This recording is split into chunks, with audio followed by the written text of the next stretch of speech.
Hello everyone and welcome to round 3 of the Le Mans Virtual Series and our qualifying show for the 6 hours of Spa. What a weekend of racing we have coming up for you. Two-time Formula One world champion Mans Verstappen is going to be in action, and also we have Romain Grosjean racing along with all the other familiar stars of the Le Mans Virtual Series. This is our qualifying show where we will set the grid tomorrow for the 6 hours of Spa. Stay tuned for that. However, coming up first, we have the Le Mans Virtual Cup, and here to help me through that is Lewis McGlade. Lewis, the Le Mans Virtual Cup, we've come to love it over the last 2 seasons. This is round 3, and today we, of course, are going to set the grid for, or get down to the final 30, which will take us to round number 4, where we will then find the top 2 who are going to go on and race in the 24-hour of Le Mans Virtual, the third running of it. Yeah, absolutely incredible. Of course, the season that we've had so far has been open qualifiers for everyone to come and take part in. However, for our season finale, it's slightly different. Last season, we had a reset on points. This season, we don't. It's a continuation of the points. It's a continuation of the champions we've been having. The only difference is that there is no open qualifier to get in to the next round. It is all done through this championship. The top 30 on points, which does mean a couple of extra drivers that might be taking part in Split 2 might actually work their way in just by scoring some decent points. But we might see them working their way up into that final race. But it's been a tight race so far, with a couple of drivers at the top tussling for the title. Yeah, as I said, myself and Lewis, we've come to love it. Regular viewers would have come to love it as well. But for new viewers, here's a little bit of an explainer as to how the Le Mans Virtual Cup works. The Le Mans Virtual Cup supports the Le Mans Virtual Series across 4 rounds, with individual drivers battling it out for the chance to participate in the 24-hour Le Mans Virtual next year. Everyone taking part will be driving the Ligier LMP3 with identical fixed setups. Each round will feature multiple splits of 30 participants in a 45-minute rolling start race, with each driver required to make at least 1 pit stop during proceedings. We begin with the Sebring International Raceway, then we move on to Monza, then to Spa-Francorchamps, before we wrap things up in Bahrain. The 2 highest scoring drivers across the Le Mans Virtual Cup will land a coveted drive together with 2 special guest drivers at the 24-hour Le Mans Virtual in January 2023. Qualifying for the Le Mans Virtual Cup is open to everyone on the rFactor 2 platform, so if you'd like to get involved, stay tuned to our social media channels to find out when qualifying opens for the next round.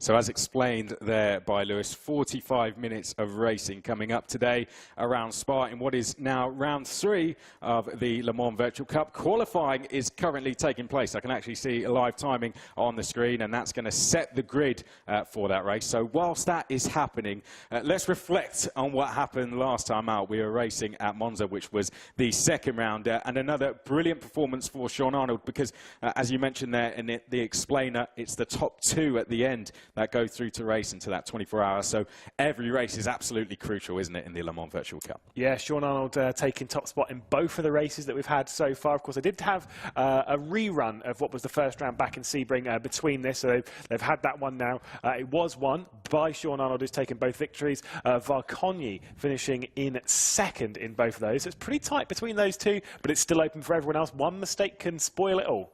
Yeah, it's been Sean Arnold and Zoltan Varcogni. They've been the 2 dominant names, but we did have some new names creeping into the top 10 at Monza. Let's take a little look at what happened back at Monza at round 2. Here we go then, down towards turn number 1. We can see it's going to be Popo versus Arnold as they make their way down towards turn number 1. We've got Merguli up there as well, Hervesi as well, as they get in towards the braking zone. Oh no, we're already side by side. Someone going over the chicane. Already 2 cars cutting across the chicane. Already 2 cars going a little bit too hard, and already we've got contact. 3 cars off on the exit of the chicane, unfortunately.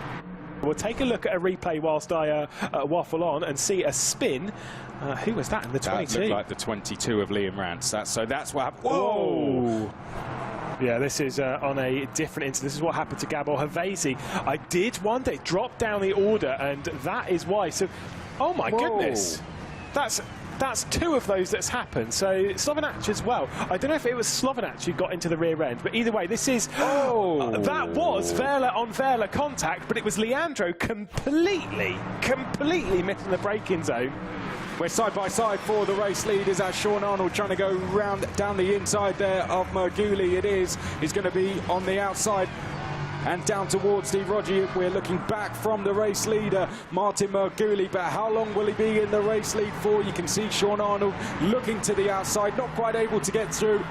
Round the outside, he'll have the inside into the left-hander, and that's exactly what he's going to try. Sean Arnold, great driving there, takes the inside into the left-hander, and that is the race lead for Sean Arnold. As Theo was, and you will be racing on the live stream. Whoa, no, Leonardo Pupo there trying to get down the inside. Whoa, Zolt shoots there off into the barriers on the exit of Ascari. Big impact there for Zolt Shooch. Merguli to the outside. Who's going to leave the Rettifilio in second place? Merguli's going to have the inside, a bit of contact between them, but just about coming out ahead there was Varkonyi. The second season of the Le Mans Virtual Cup gets off to a start and gets off to a great start for Sean Arnold. He takes the win here at Monza. And here's a look at the points after the first 2 rounds then. Sean Arnold leading on 130 ahead of Zoltan Varkonyi, who has that crucial second spot with 120. Mikel Leroux, Paula Guslana and Mia Rose all in chase. They're doing a great job in 5th place. Some drivers to watch potentially down the field. Martin Merguli could be one. Likewise, Leonardo Pupo down in 16th place.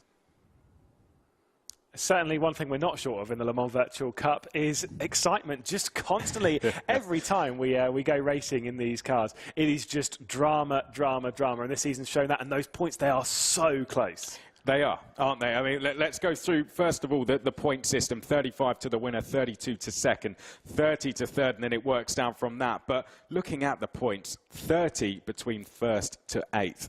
Very close, isn't it? And they're fighting to get in the top 2. Sean Arnold at the moment has a 10-point gap at the top, then a further 7 back to Leroux. So you'd say at the moment those 2 are looking fairly comfortable, but we still have a couple of races to go here.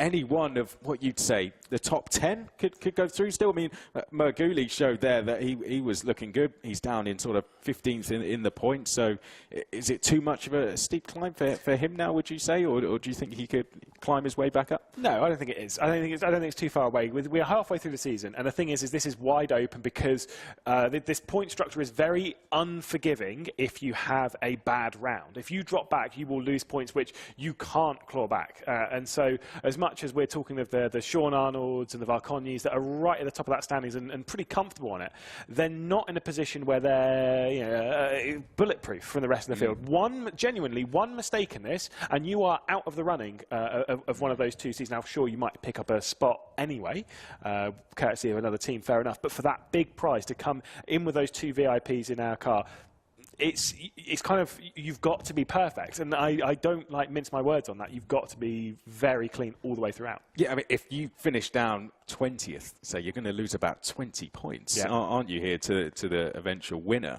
As you said, we have Spa now, and then we go to Bahrain, where only the top 30 in the point standings are going to race. So right now it's about securing that top 30, but really you want to be within that top sort of 8 to 10 places, would you say, going into that final round? You can't, as much as it's all well and good to be in that race, to be in 25th position, and you get to try and show yourself and push yourself forward for that. But realistically, you need to be, if you want to go for that top 2, it's what everyone's fighting for. It's the only prize in this championship. No one really cares, no disrespect, about who's going to be the champion itself. It's about who's going to be those top 2. They both get the same prize, and so if you're not in the top 10, you're essentially, without major luck, you're out of the running. Well, I'm being told that the stage is pretty much set, so we're going to be getting ready to go very shortly. We're going to be racing at Spa. We will, for those of you who are with us, we have the Le Mans Virtual Cup coming up. But as I said, this is our qualifying show. Later on, we are going to be setting the grid for tomorrow's 6 hours of Spa in the Le Mans Virtual Series, where we have 2-time Formula 1 world champion Max Verstappen in action. We also had Romain Grosjean in action. We may even see both of those guys out on circuit today. So do stick with us. This is the Le Mans Virtual Cup, though, we have first. But we have had huge success for some of the guys that have had success in the Le Mans Virtual Cup as well. Yeah, they've gone the distance to get themselves into the Le Mans Virtual Series, but I think we're pretty much about ready to go for the race. Yeah, we are. Enough of the build-up. Let's get ready to race, thanks to Thrustmaster. Right, here we go then for the Le Mans Virtual Cup at Spa. Let's get ready to go racing. There you can see the cars are set, and it looks like once again, Lewis, that Sean Arnold is going to be at the front of the field. This has become a familiar sight this season. Our championship leader once again at the head of the field. Yeah, and for his main championship rival and all of that, the club one that's closest on points, Zoltan Varkonyi starts from 5th position in this race, so it's good for Sean Arnold. You can see him there as we head back into the pack. For Sean Arnold, he wants that 3rd consecutive victory. He started off with 2 in the championship. He's looking for another. He'll be starting on the front row alongside Roland Schutz, who's actually been very, very impressive. Showed very well in the initial running, of course, of Sebring. Isn't amazingly high on points, but it's rounds like this where you can kind of move yourself forward, so should be a bit of fun to see where he goes. He's 6th at the moment, so just outside of that top 2, but 13 points off of the rear end of Varkonyi. And Dries as well there in 3rd place. That's a very good performance as well, to be on the 2nd rows. Likewise for Mia Rose, qualifying on row 2. Very consistent. Definitely someone sits in 5th in the standings, someone who is now seriously in contention for those top 2 spots. Yeah, and she did super in the rerun of Sebring, ended up in 4th position. That came into this in pre-qualifying with 4th position as well, just a couple of hundredths of a second behind Martin Maguli. So incredibly fast at the moment and is finding speed in the championship. So yeah, for the Le Mans Virtual Cup, I wouldn't necessarily rule her out of taking a potential position up there in those top few spots. A couple of drivers that might well have struggled, by the way, in qualifying. Sido Vai, who's up inside the top 10, as well as Zolt Schutz, who, as much as he's not inside the top 10, is certainly a driver that I would have expected maybe a little bit more out of in that qualifying session, knowing how fast he is in these cars.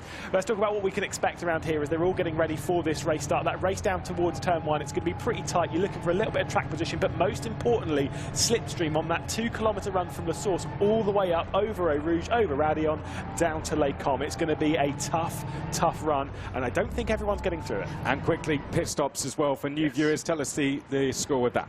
Yeah, so with this being a 45-minute race, the tank on this car is roughly about 50 litres. We're expecting to make a pit stop around the half-an-hour mark to make it to that checkered flag. Right, here we go then. The stage is set. This is round 3 of the Le Mans Virtual Cup. They are fighting to be in the top 2 positions in the championship by the end of the next round to qualify for the 24-hour of Le Mans Virtual. And our championship leader, Sean Arnold, will lead us away as we head down towards La Source for the first time. But he's going to be immediately under threat as they hit the brakes for the first time. There you see a brave move there from Sean Arnold to take the racing line, and he will lead us now as we go down towards Eau Rouge and Raidillon. It looked like a very clean start. I think everyone getting through nice and safely. Dries, I think, has come up to 2nd place now as we come up to Eau Rouge and Raidillon, and we prepare to hit the Camel Straight for the first time. A great start there from Sean Arnold, Lewis. Yeah, it was quite just a well-timed one, to be perfectly honest, by Johannes Dries. Nearly overtimed it. That's big crash in the background. We'll get back to that in a moment, because look at Varkonyi. He's trying to get around the outside, potentially for the race lead. He's picked off 1, nearly picked off the 2nd of Sean Arnold. There's a top 2 in the championship, and that'll be out into the barrier. That's Johannes Dries. Johannes Dries into the barrier there. Varkonyi was the one who made the contact. Someone else going off into the barrier in the background. Remember what is at stake here. It is a place in that 24-hour of Le Mans Virtual, and you can see they are really giving it absolutely everything. This is the last time that this is open to everyone outside of the top 30, but Sean Arnold now leads us down towards Pouhon. A clean start for him so far. He would have felt a tap there from Varkonyi, and he will now be more than aware of that. His championship rival right behind him there as we come through the piff path. Yeah, I think it was Leroux who had the issues coming out of Malmedy. Going on to the Kemmel straight, I think it might have been Vlad Tokarev, potentially Lars de Koning at the moment, because they've had a couple of issues, and you can see there right at the top, incident on the Kemmel straight is under investigation. The reason why there is no cars involved in that is because I'm pretty sure it involves about 5 or 6. There's a lot that will be under investigation between those lot, and race control can take measures in case there's any drivers that have really infringed drastically in that. Roland Schuch dropping back to 6th place. Great start from Jelle Binsbergen, by the way, has gone from 13th up into 5th place. Likewise from Theo Mercouris has come from 22nd up to 7th place. We didn't get to see much of Theo Mercouris last time, a driver who has done big things in karting, has won the Kart Masters British Kart Grand Prix. He is up to 7th place now as they come in towards La Source to start the second lap. There we can see Varconyi. Is he lining up a move for the race lead here on Arnold? We've got Auguste Lann here, who is sitting 4th in the championship, there in 3rd place. Then it's Johannes Dries, who has continued on, still soldiering on there in 4th place now on the recovery. Then we have Binsbergen, a big moment there, Lewis, for Varconyi, but now the battle for the lead is on. Yeah, he got way too much of that curve at Raidillon. Now he's dropped out of the slipstream, so he's potentially not fighting Sean Arnold here at the moment. We'll try and use the slipstream to save some of that fuel. What he's going to do is going to potentially shrink his pit stop ever so slightly, rather than burning all that fuel, which Sean Arnold's going to be doing. He's in all of that clean air, which is great, but it's such a long run between La Source and Les Combes. You can save so much fuel in that time that genuinely you're not looking about saving a lap or two here. It's quite a long lap, but you're looking at saving a litre or two. It could save you a second in the pit stop, which in something like this, that could be a big story. Johannes Dries in 4th place, trying to close the gap to Paul Auguste Lann in 3rd place. Binsbergen, as I said, has made a really good start, but we have to be careful of a Schuch behind. Let's talk us through this incident. What happened here then, Lewis? Yeah, so Vlad Tokarev's rejoined. He's got a bit of an incident ahead of him. He's gone for a bit of 3 wide. That was a very awkward bit of contact. Clearly the rear wheels made contact there, and he's gone for a bit of roll. Honestly, that is not as bad as I expected. If I'm being brutally honest, I was expecting to see a lot more of a mess. There was clearly a bit ahead of him that he kind of just drove into. When you're 3 wide on there, it is sometimes a little bit hard to judge, and there was clearly some awkward contact there that just sent him up into the air. Here we look at Mia Rose, one of the stars of the show so far this season. 2 top 10 finishes, a 4th and an 8th place so far this season, which leaves her 5th in the standings on 110 points, tied for 4th place. There you can see her running in 8th place. She's trying to close down Theo Mercouris, who missed the first round, so she won't be too concerned points-wise about him. She'll be wanting to get past Theo and getting after Roland Schuch ahead, and Binsbergen as well. She'll be wanting to get after those top 3, really. Mia Rose can see the leaders up in the distance. Is this going to be a case now for Mia Rose to try and save some fuel here, or is it going to be maybe to work with the likes of Mercouris ahead? There is, it depends on what driver you are, really. You can go after the positions, it's absolutely fine. I'd recommend probably trying to pick up 1 or 2, but obviously they're getting the slipstream anyway. If not, you leave the car ahead that might be a bit more aggressive. Theo Mercouris making up so many spots, you might think, right, if he keeps going, he might take a couple of these cars out, and I could gain a couple of positions. So Mia Rose might play the long game on that, but had a bit of a slow run there through Raidillon. And look at this, Theo Mercouris in the foreground's going for it. Here we go, he's going for it ahead, and I tell you what, Mia Rose last time was half a second quicker than them both, so she is definitely the quicker driver, it seems, here, and the battle is kicking off up ahead, and it could be kicking off a little bit further up the road as well. The battle for 3rd place is definitely getting a little closer, isn't it? But for now, we'll stick with this. This is your battle for 6th place. At the head of this queue is Schuch in the number 20. Then we have Mercouris in the middle of this. Then Rose behind that. De Campo is next in 9th place. And then Wack rounding out the top 10 so far. Slovinac is 11th place. Maki Yupi, who has done some good results so far this season, running in 12th place. We'll see what the number 16 can do throughout the rest of this race as we ride on board. Talk us through the next section of corners here. Yeah, going up for you, Fania. You've got to get a late apex on the final bit. Piff path, some people might call it. For path, you need to get it just over onto the left-hand side as we head through Camperton up to Stavelot, Curve, Paul Frere, etc. From this point on, you're pinned all the way through here. Expect a little bit of oversteer as you turn in into Blanchimont. It's just a touch. It shouldn't be too major. It is easy flat in these kind of cars. We'll actually, I think, probably just listen in it just to kind of see what it's like.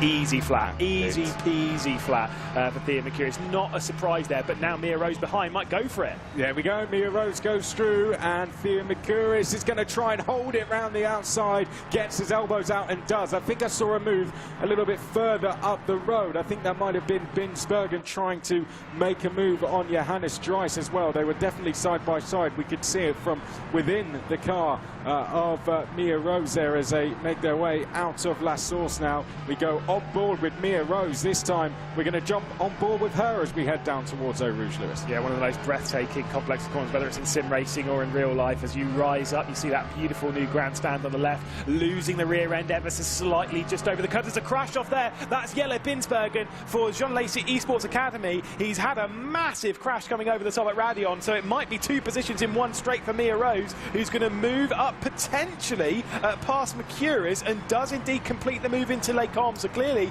there was a sizable bit of contact with the barrier from Jelle Binsbergen. There's some side-by-side in the background. I think that's Thomas Vac de Campo. So Vac, who is up inside those positions that might be challenging for second in this tighter race, needs to get on with it a little bit, up now to 8th. Well, there we go. Binsbergen was trying to get past, was getting a little bit impatient, I think, in that battle with Johannes Dries for 4th place. And Binsbergen, who did start this race a little bit further down the field, who was running in 13th in the championship, shall I say, managed to move up. Thea Mercurius is down in 22nd in the championship. And Thea Mercurius moving up nicely so far as they make their way now through Piff Paff. So Jelle Binsbergen, let's have a look at what happened then. I think we're about to see a replay. Yeah, just see if it's going to be too much. Yeah, way too much curb on the on what was the right-hand side of the car, left-hand side of shot, and into the barrier. It's not, honestly, I will say that is not too bad. All things considered, it hasn't ripped any of the front end off the car. So, of all of the crashes that you can have there, it's not awful. Is in 15th, will be hemorrhaging points, but still gets to put on a little bit of a show. Yeah, Jelle Binsbergen, who's trying to get inside the top 10 in the points. Thea Mercurius just outside the top 20 in the points, trying to fight his way up the order and doing so nicely.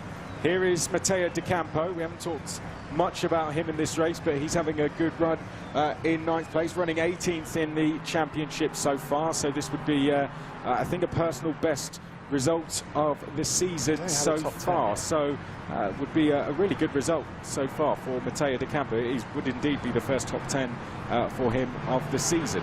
Here's a replay once more then. This is on board with Lemoyne running up, lifts off. You can see just a touch of the car ahead. Going to use a little bit too much curb. Oh, that wasn't even too much curb. That was too much steering from Lemoyne. This is the thing. This is why Eau Rouge is so difficult, because as you come through that compression, if you're turning too much as the rear end gets pushed down into the road, it can just release the rear end. Mia Rose, though, with Mercurius.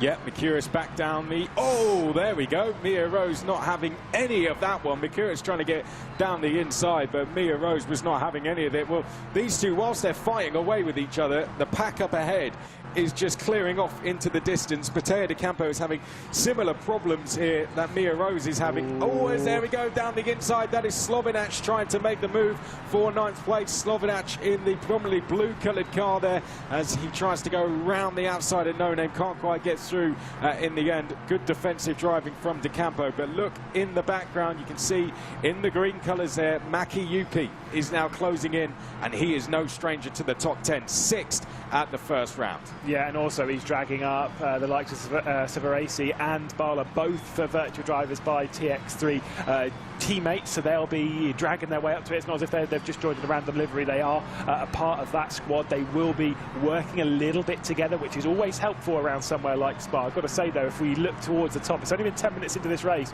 and whilst Varconyi might have been saving fuel early on, he is now 1.8 seconds back from Sean Arnold, who's looking to do the triple to start out this season of the Le Mans Virtual Cup. Matteo De Campo making his way up to the final chicane. Now flat out we go. You can see has got a bit of a gap all of a sudden now, Matteo De Campo. Slovinac in the background, then it's Maki Yupi next along. 2 top 10 finishes so far this season, leaves Maki Yupi in 7th, and definitely with a chance to get in those top 2 positions. Maki Yupi might be going into a conservative mode here just to try and save some fuel, given how many positions he would have to make here, and the time he might lose with it. Gets a little bit of oversteer coming out of La Source, and you see from the onboard there the effect that had on the run down towards Eau Rouge. Look at the gap he's lost immediately from just one small slide coming out of La Source. Makiyuki, all of a sudden, all that hard work he's made to close that gap down has now fallen away. Here we go back to this battle, which seems to be going on and on. Mercouris versus Mia Rose, round 7, I think, by now. And Theo Mercouris once again going back through to 6th place this time.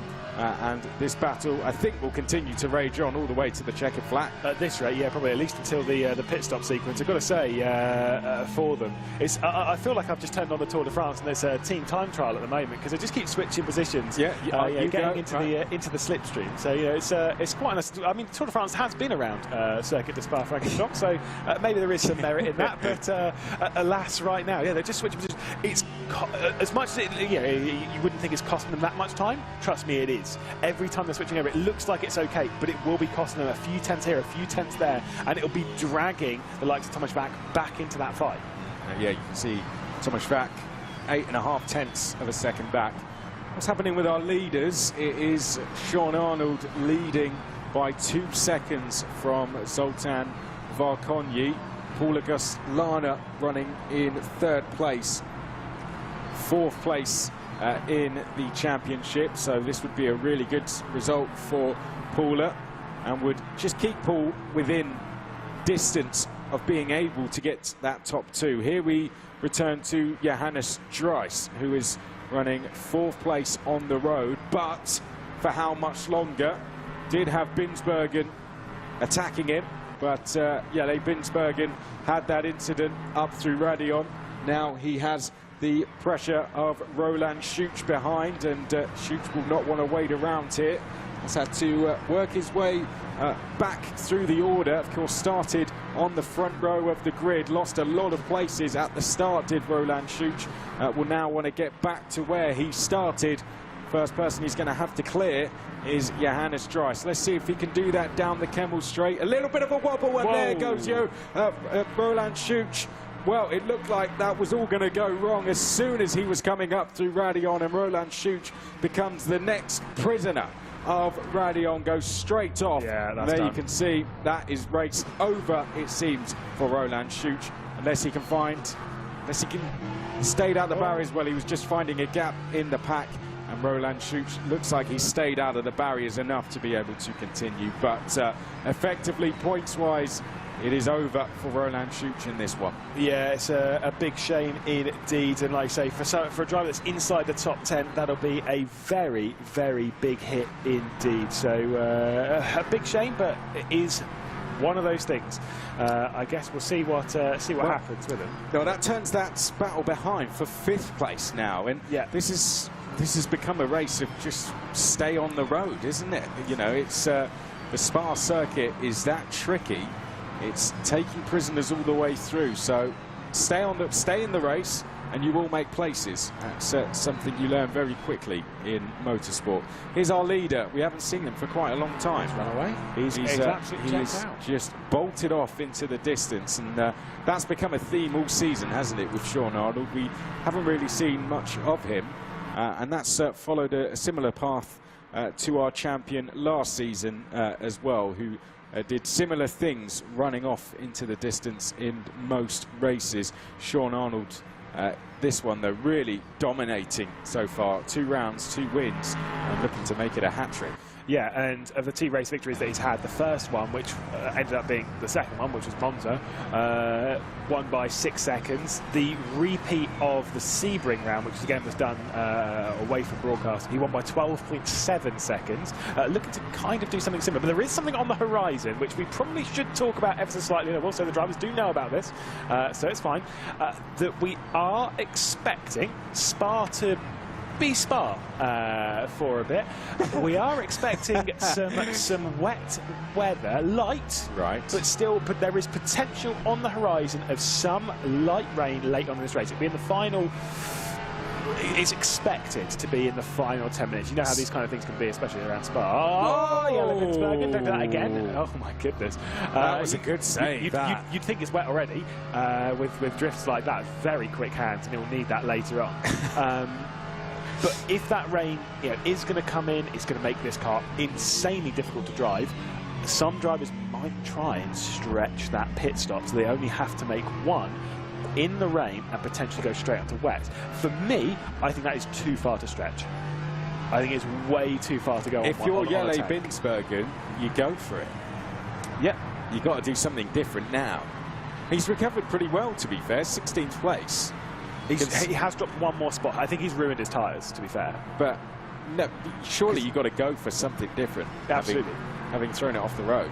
And also, remember, he is in the slipstream. So this is Antonio Fedele, who, as you can see here, the livery on this car is a Jean Lacy Esports Academy car. And you can see the livery on the car behind, spookily enough, is a Jean Lacy Esports Academy car.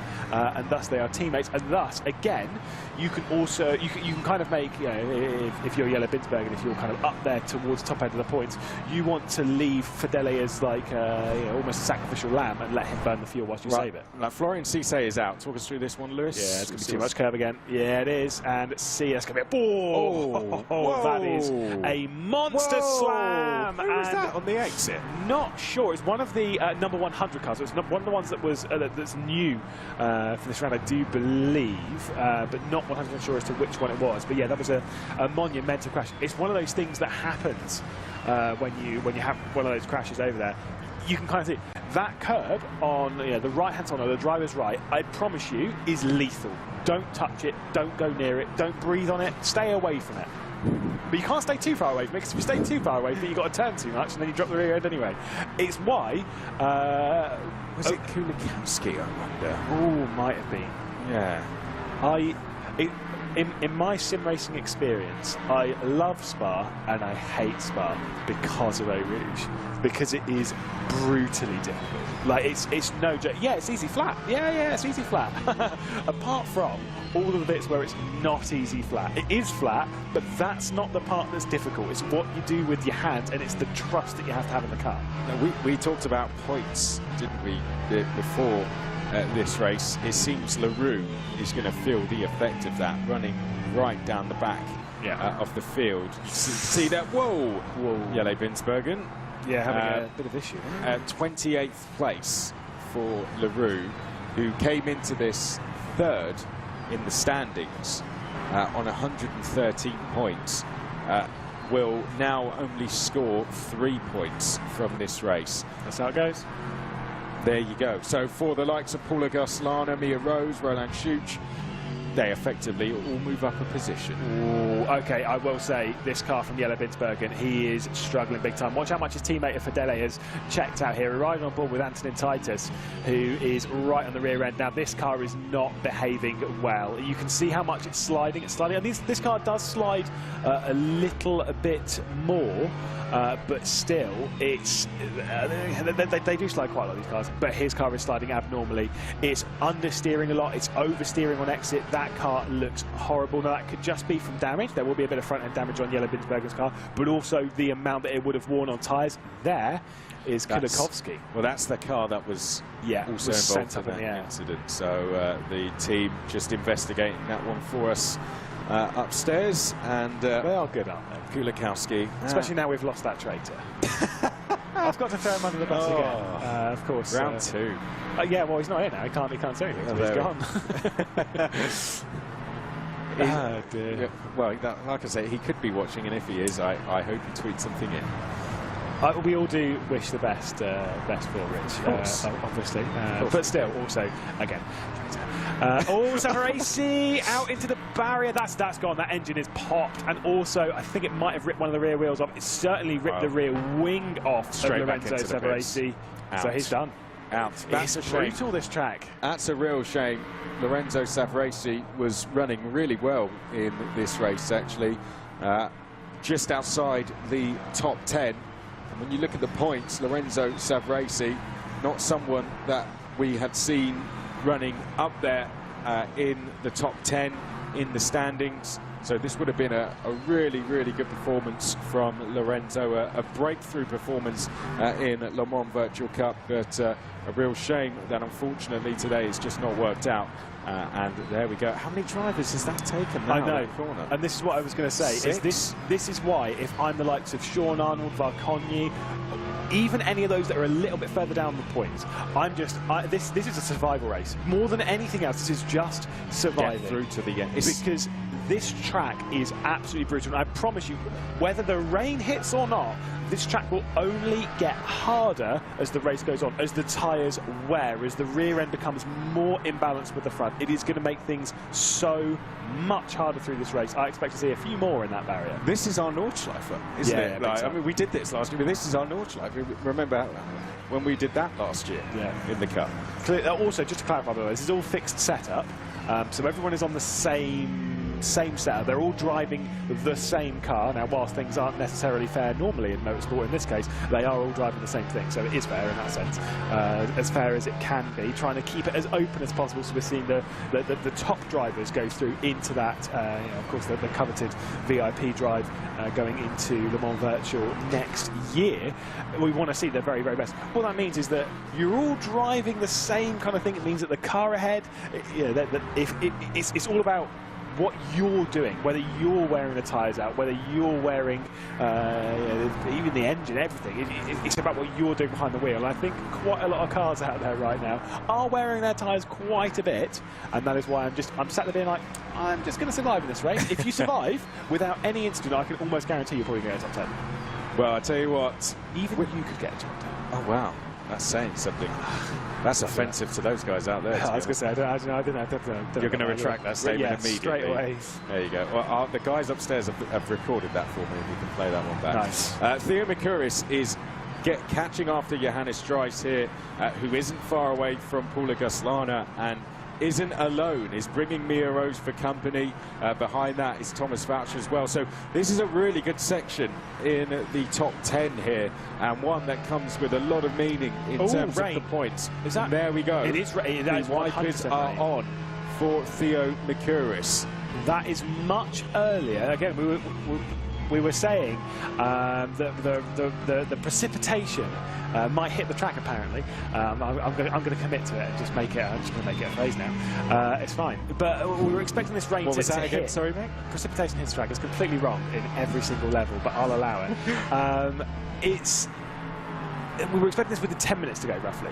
So this is much earlier, and this is much more in the window of making a single stop and just going on to wet. But I will say that rain is not heavy enough to get off these tyres. Who's going to gamble? Does anyone gamble? Not right now. No way. No way does anyone gamble right now. Surely not. If I saw this rain, I'd be sat there being like, oh, brilliant, lovely. Also, not yet. Also, be very careful of Eau Rouge. if you haven't been already, the tombstones are building up at Raidillon. Now, De Campo is in the pit lane. Is he? Ooh, yeah, he is in the pit lane. Yeah, yes, there he is. They're using the endurance pit lane as well, so it's a long, long run through there. De Campo's coming. Is this the pit lane window now? Is this earlier than what we expected? Well, there you can see. Look at the haze down the Kemmel Straight now. It's a bit early for those. We're seeing another one coming into the pit lane. It's a touch early to come into the pit lane. That was Kulikovsky, who's coming towards and making a bit of a gamble. He's a lap down, so fair enough.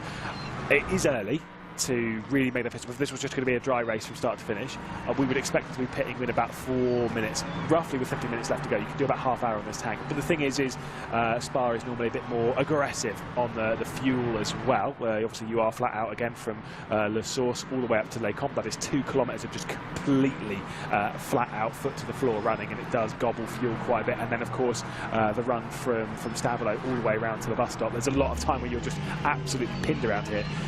When the more the rain comes down, the less you are, so also the less fuel you have to put into the tank. But I don't know, the rain might be at an awkward point where it might not be heavy enough for wets by the time you pit, but also is too wet for slicks. It's that really awkward narrow margin where as a commentator I love it and as a driver I hate it. Varcon, you look at the gap, it's 3.5. He's brought it back down a little bit. It's brought it back down. It was at 4 seconds. All of a sudden it's just come back down by half a second. And this battle is well and truly on for third place now.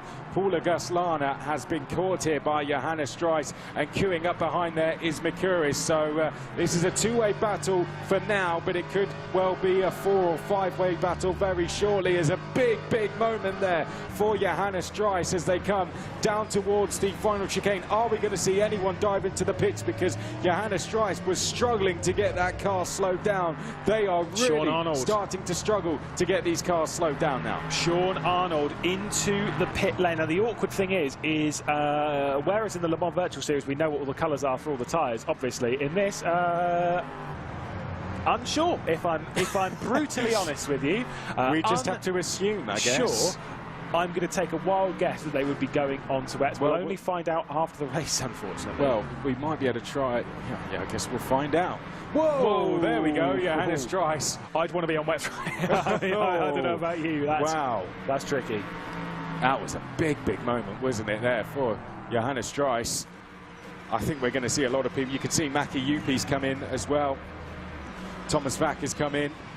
You've had Bala come in as well. Binsbergen has come in. Schuch has come in the number 34 car. It's a very busy pit lane.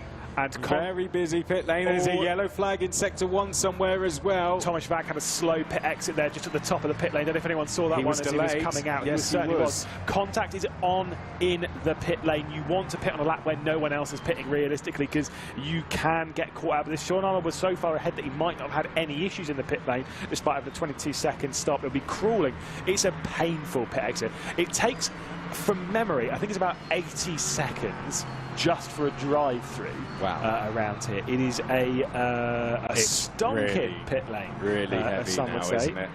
But this is the thing: I know it looks. I think it looks heavier than it is, but it's certainly uncomfortable. It's certainly, we're in wet territory here. Yeah, I think these guys are going to have to dive in now. So we can see here. That's.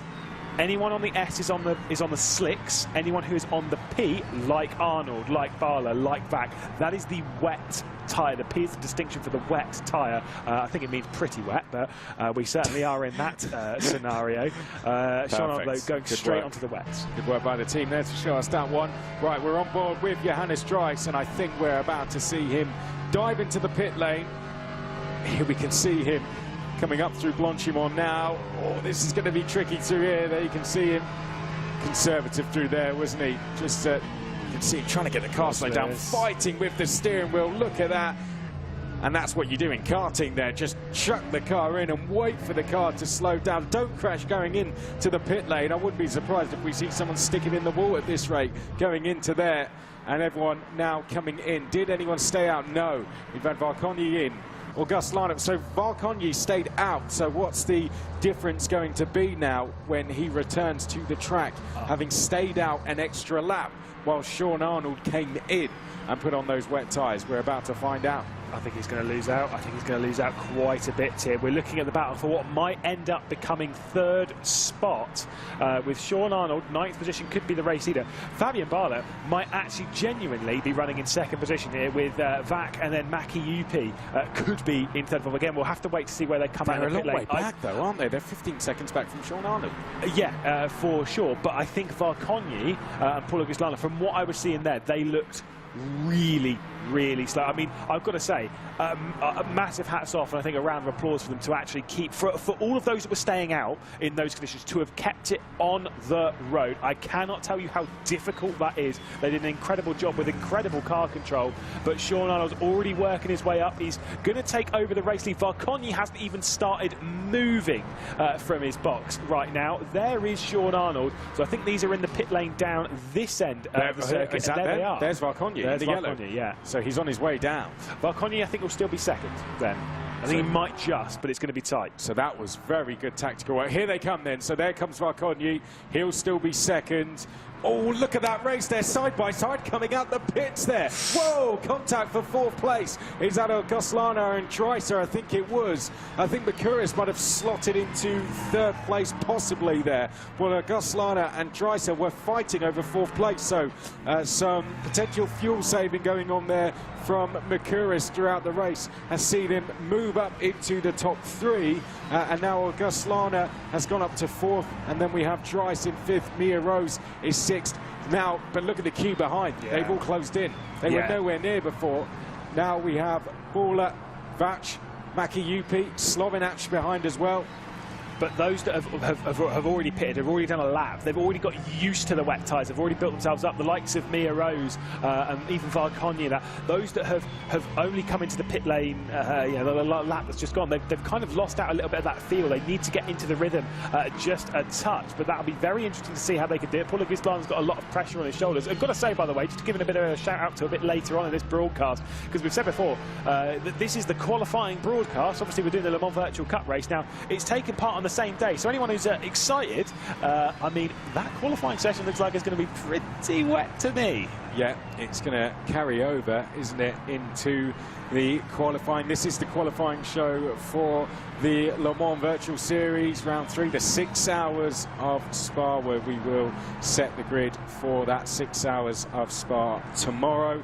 We're racing, as I've said it a couple of times already, but I think it deserves more than just a couple of mentions. 2 times Formula 1 world champion Max Verstappen will be in action, the man who broke the records for the most wins in a season at Mexico City last week. So do stick around, he might be in action in around 15 minutes or so in the wet around Spa. Likewise, the likes of Romain Grosjean as well, Alex Smolyar, all out there qualifying as we see. Mia Rose, we're on board with her now, heading up towards La Source.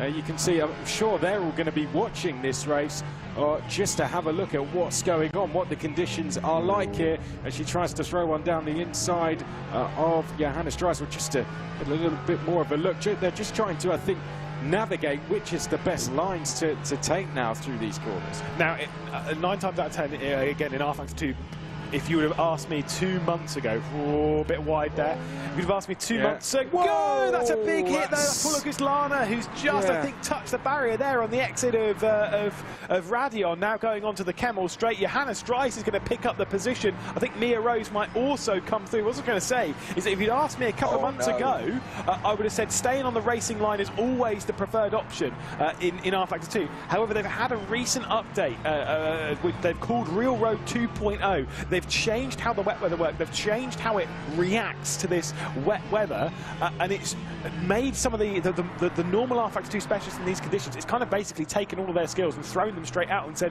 right, you've got to learn it all again, which means it's a level playing field for everyone, which Sean Arnold doesn't really care about because he's leading by 8 seconds. He's gone. He's done a fantastic job, Sean Arnold, hasn't he? As he said, to be leading by that much. 8 seconds clear, then a further 4 seconds back. Mikuris, then Dreis. Paula Gislana is next.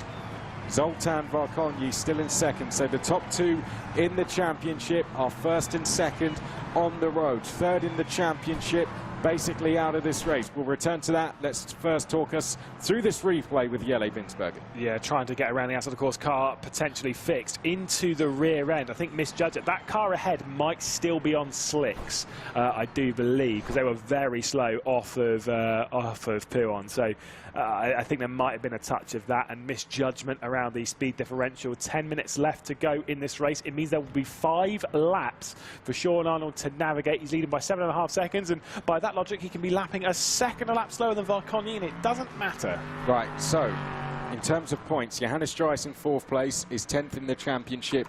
He should move up towards the top 5 in the standings with this position. Paula Gislana will move up to 3rd in the standings with this result. Mia Rose should hold on, will move up to 4th place. So she will have a very good chance to fight for a top 2 spot going into that last round as well. Maki Yupi with 9th place. He's down. He's 7th in the standings. He should stay around that position, maybe move up 1. And then we have Roland Schutz, who's of course had some problems of his own in this race. So maybe a place or 2 for Juha Mäki-Yupi. He might move towards the top 5. So there's definitely going to be some changes within that top 10. The likes of Johannes Dreis should move up towards the top 5. We should see Mia Rose move up a position as well. Likewise, Paula Gislana as well. But in all of that, the top 2, the 2 spots that we're looking at, they will remain the same, because it is a third. At this point, If everything was to finish as it was, it would be a third consecutive victory for Sean Arnold, which is great, but it is a third consecutive second place finish from Varconyi, which, again, when all we're talking about is the top two in the championship, he'll be there going, to be fair, I kind of hope Sean Arnold wins the next race, because if I can finish second to him, then we're guaranteed those spots. Great, brilliant. However, if one of those gets a mechanical, gets taken out of the first corner, has a crash in the pit lane, drama, then the person in third big time is the beneficiary to that. So you want to be third in the championship if you're not in the top two. I know that's quite obvious, but anything can happen to those top two, and it only takes one of those to have a problem. So for the likes of Paula Guslana and Mia Rose, that fight between them, I'd say, is just as important. So for Mia Rose, a very important 8 minutes. She needs to make some positions here. She needs to get ahead of Paula Guslana. This battle is really crucial, isn't it, between these two? Yeah, and she's looking for a second consecutive top 5 finish as well. If she can make her pass finish 4th in the rerun of Sebring, and that wouldn't count as consecutive based on how we've got the standings. But still, realistically, in the date order, it is a second consecutive top 5, but a third top 10. She's doing an absolutely incredible job. And like I say, just to be the outside hope, and if there is a track which would deliver drama when it comes to a season finale, it would be Bahrain with that run down into the first corner. Paula Guslana out a little bit wide. Mia Rose struggled to get that car down to the apex, but did manage to do so. Lana is feeling the pressure. Now, what's this? I think Lana might go for a bit of a wider run going through La Source. Now, that could open up the opportunity for Mia Rose to do something, unless she follows the car ahead and then tries to get that slipstream on the run down the hill and then back up. Yeah, this is the fight for what we believe is third in the championship. Mia Rose, let's see what line she takes now down through Eau Rouge and Raidillon. You can see just trying to get out of all the spray coming off the back of the car. Whoa! Wow. Well, we said that's the jinx. Nice. Okay, I'll stop commentating. There you go. I didn't say anything about paddock with you. Don't worry. All right. That was a massive moment for Mia Rose. I needed a breath after that. Jeez, I think she would have said something else, but there we go. Yeah. Mia Rose just holding on to it there. I mean, like I say, I've driven in conditions like this in sim racing before. I actually tend to enjoy it. It keeps you on your toes.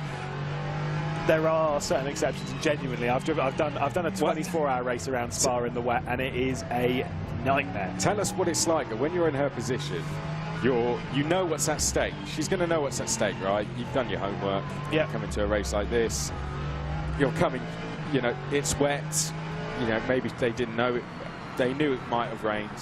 But all of a sudden you find yourself in a battle for 5th, which could be 3rd in the championship. You've just had a massive moment like that.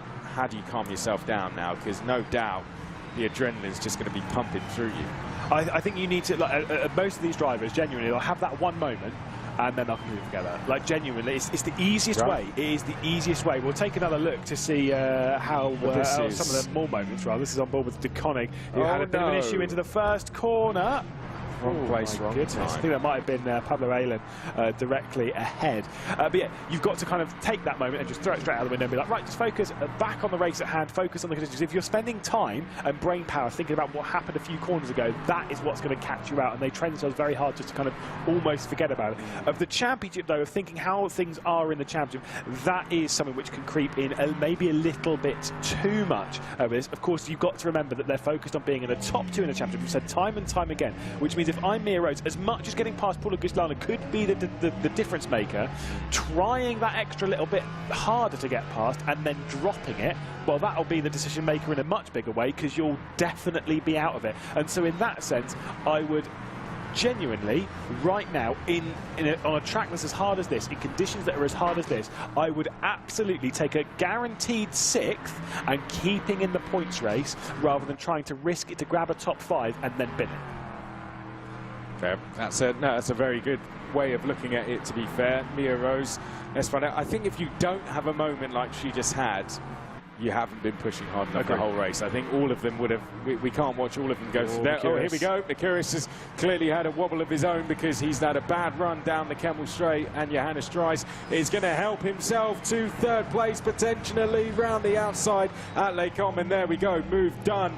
And that was Theo Mercurius saying, you know what, take the place for now. He's going to stay in the fight and try and get this one back a little bit later on as they come down towards their hairpin now. Well covered off there by Dries, but he might just have been a little bit too deep here because Theo Mercurius is going to get back to the inside. A bit of a squeeze there, gets pushed over onto the curb. Might have been a touch naughty there from Johannes Dries, but both of them were scrambling for grip. Johannes Dries takes over third position, and Mercurius has to settle at the moment for fourth. Paul Augustlana and Mia Rose will be closing back in on this with a tough little bit of racing. The thing is, once they both got on the brakes there coming into Rivage, they were both pretty out of control realistically. And that's how you do on these, in these kind of races. If you're offline, you have less grip than those that are online, and if you're both kind of scrambling for it, well, yeah, good luck. Yeah.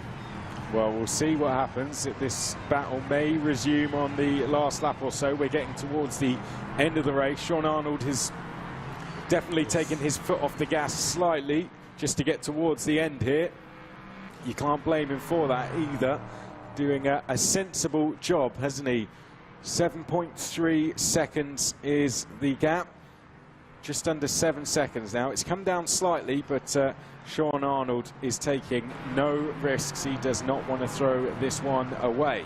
Mia Rose, what will she do? We've talked about it here in commentary. Will she take a risk of her own to go into what will be third in the standings if she can get past Paul Augustlana, or will she just stay where she is in that sixth place, take the checkered flag, take the points and try and make those up going into the last round at Bahrain next month? Got to say, Johannes Dries has done a really good job to clear away from Theo Mercurius right now. But I will say, I was literally about to start talking about this, is how sketchy these cars look under the brakes. We'll have 2 more laps, or might be on the no, I think we'll definitely have 2 more laps. It'll be very close with Arnold, but I think this might be the penultimate lap. But how sketchy they are on the brakes coming down into the first corner.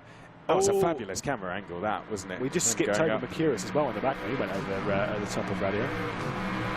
That was a fabulous angle, then going up there, up Eau Rouge and Raidillon. Yeah. Brilliant place to stand if you ever get the opportunity as well. Penultimate lap, we're being told.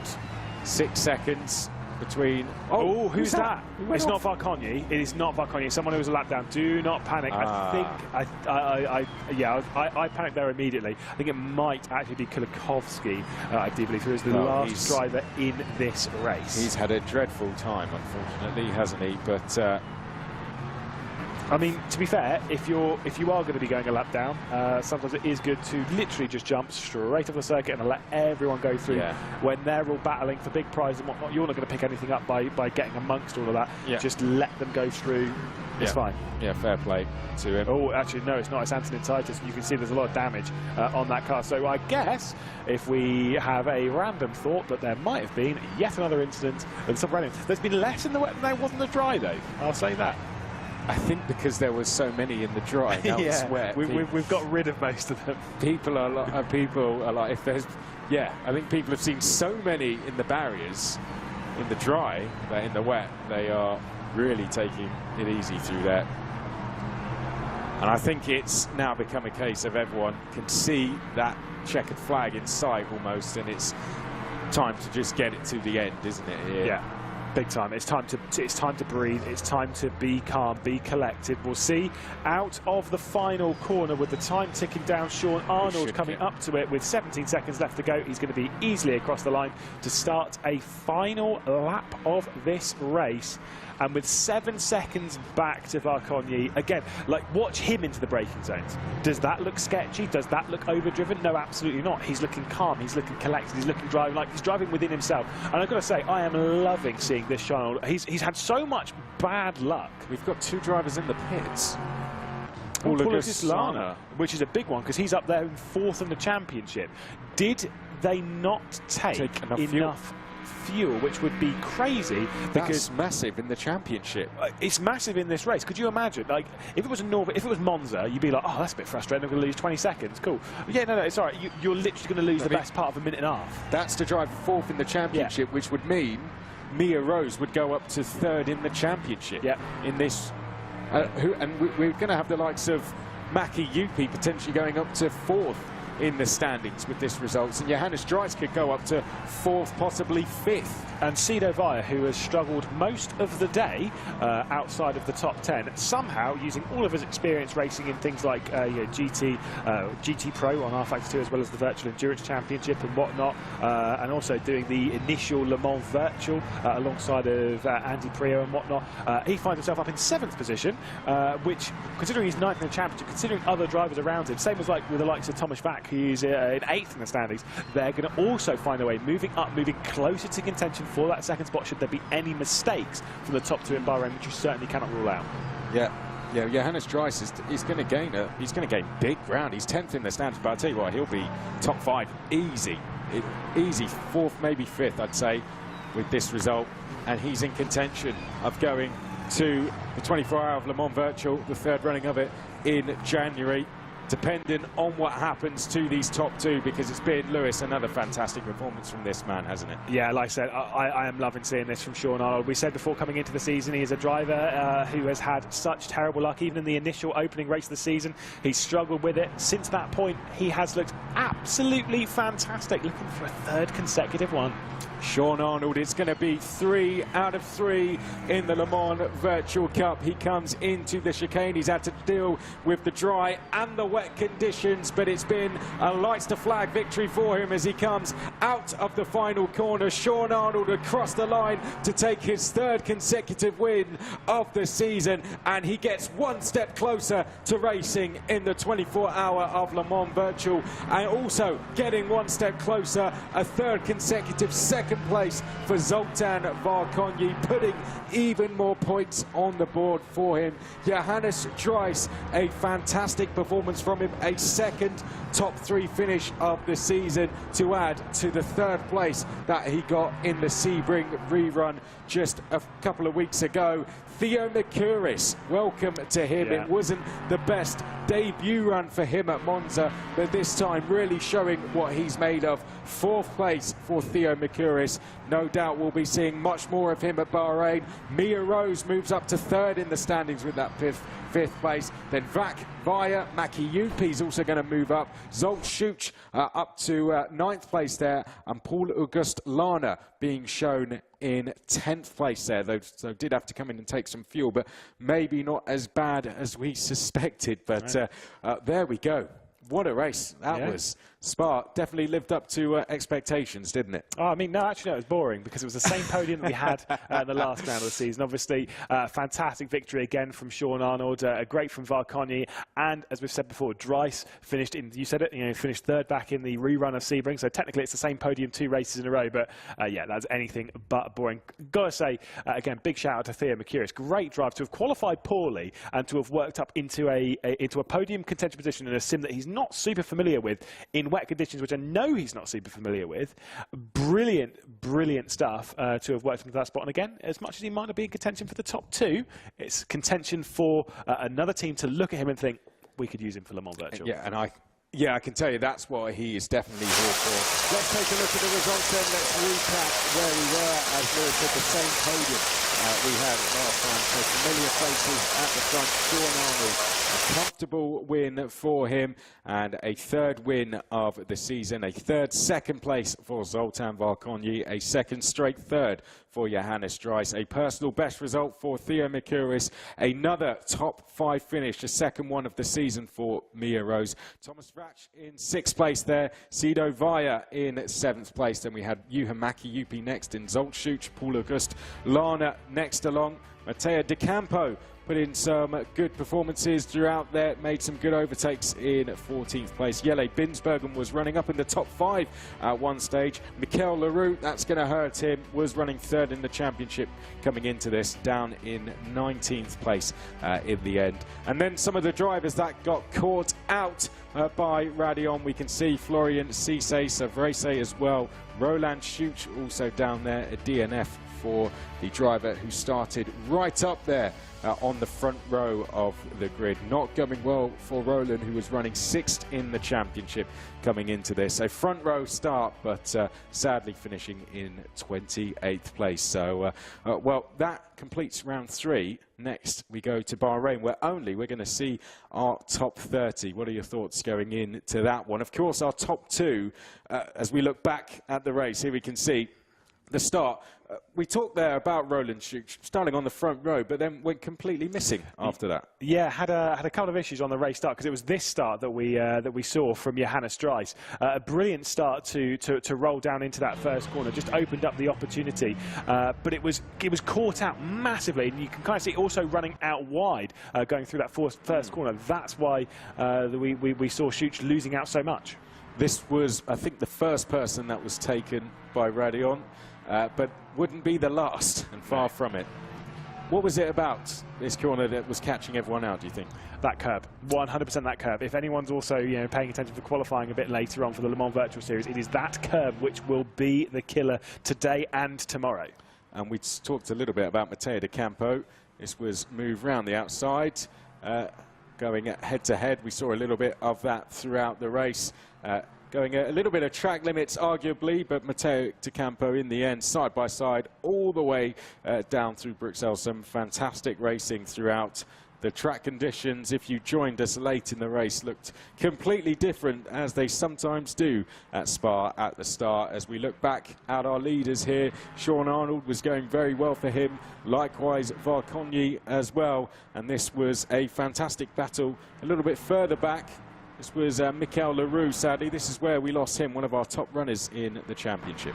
Yeah, of course, came into it looking 3rd in the points and then having a couple of issues. Florian Cisse, another one to be jettisoned off, coming through Raidillon with a much larger crash. And watch out for the rejoin as well. Kulikovski coming through and being sent straight off into the barrier. We'll see it on board with Mikhail Kulikovski, who's just almost unsighted, couldn't react just in time, sent out into the barrier. It was a big crash. Yeah, Jelle Binsbergen was on a recharge to get back through the field. That time there, going round the outside at Lake Holm. Nice move, but was having to deal with tyres that had taken a bit of a beating after that. And then came the rain, and Sean Arnold pulled some great strategic driving. Of course, you're out there on your own, aren't you? And Sean Arnold came in at the perfect time into pit lane. Yeah, well, almost what I thought was 1 lap too early, but a lot of the drivers stayed out that touch longer in these tricky conditions as the rain was getting heavier and heavier. It made, of course, this section much trickier, and Vlad Tokarev read it brilliantly. Wow, we didn't see that live. That was an insane move from Vlad Tokarev. Wow.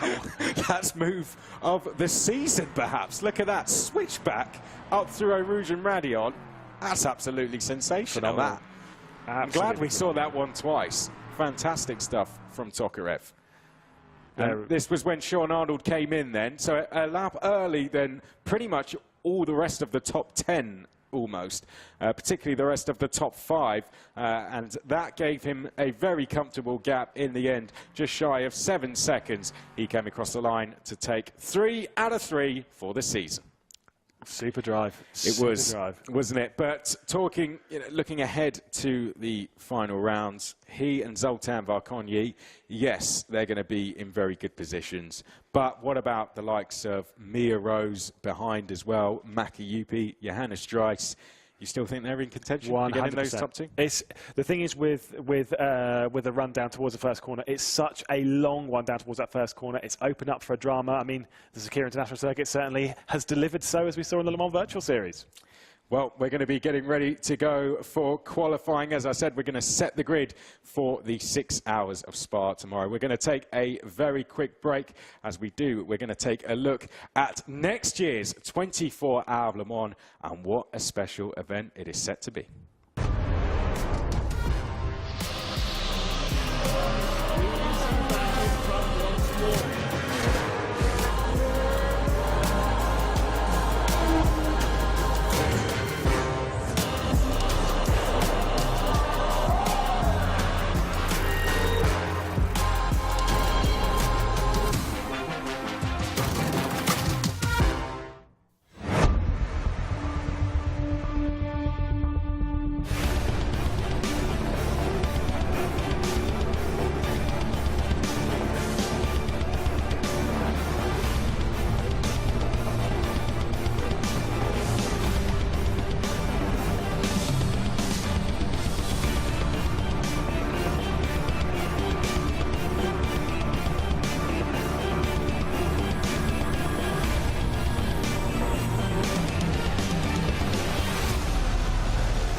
we wait for the 6 hours of Spa to go green here today.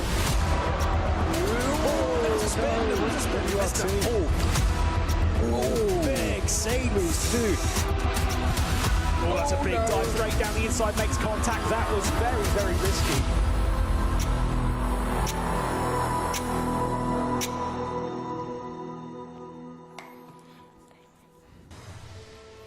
One of the world's most iconic race circuits, the mighty Spa-Francorchamps in the Belgian Ardennes, as famed for its high speed and its drama as it is for its weather and the various changes that it can bring with it. And it is qualifying time now for the latest instalment of the Le Mans Virtual Series. Welcome along, everybody. Let's see who is going to end up on the front of our grid for the 6 hours tomorrow. Martin Haven joining Chris in the studio.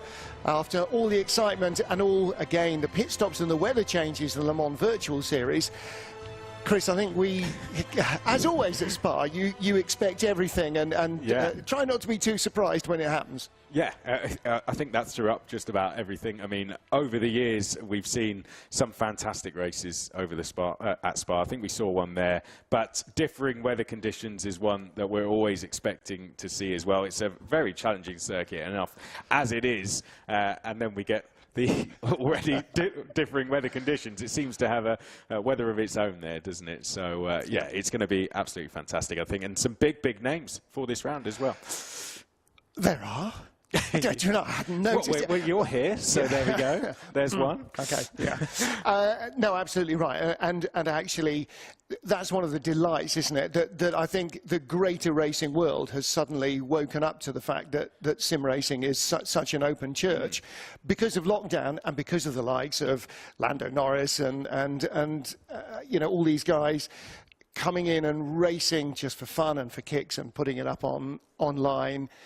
Huge audiences have realised that there is more than just real racing cars that you can go racing in and take very seriously indeed. And as you say, we've got some big star names joining us this weekend. Yeah, and they're not just here to race, you know, they're here with their teams as well, you know, who they're heavily supporting. You know, they're not just here to play, they're here to win, they're here to support those teams as well.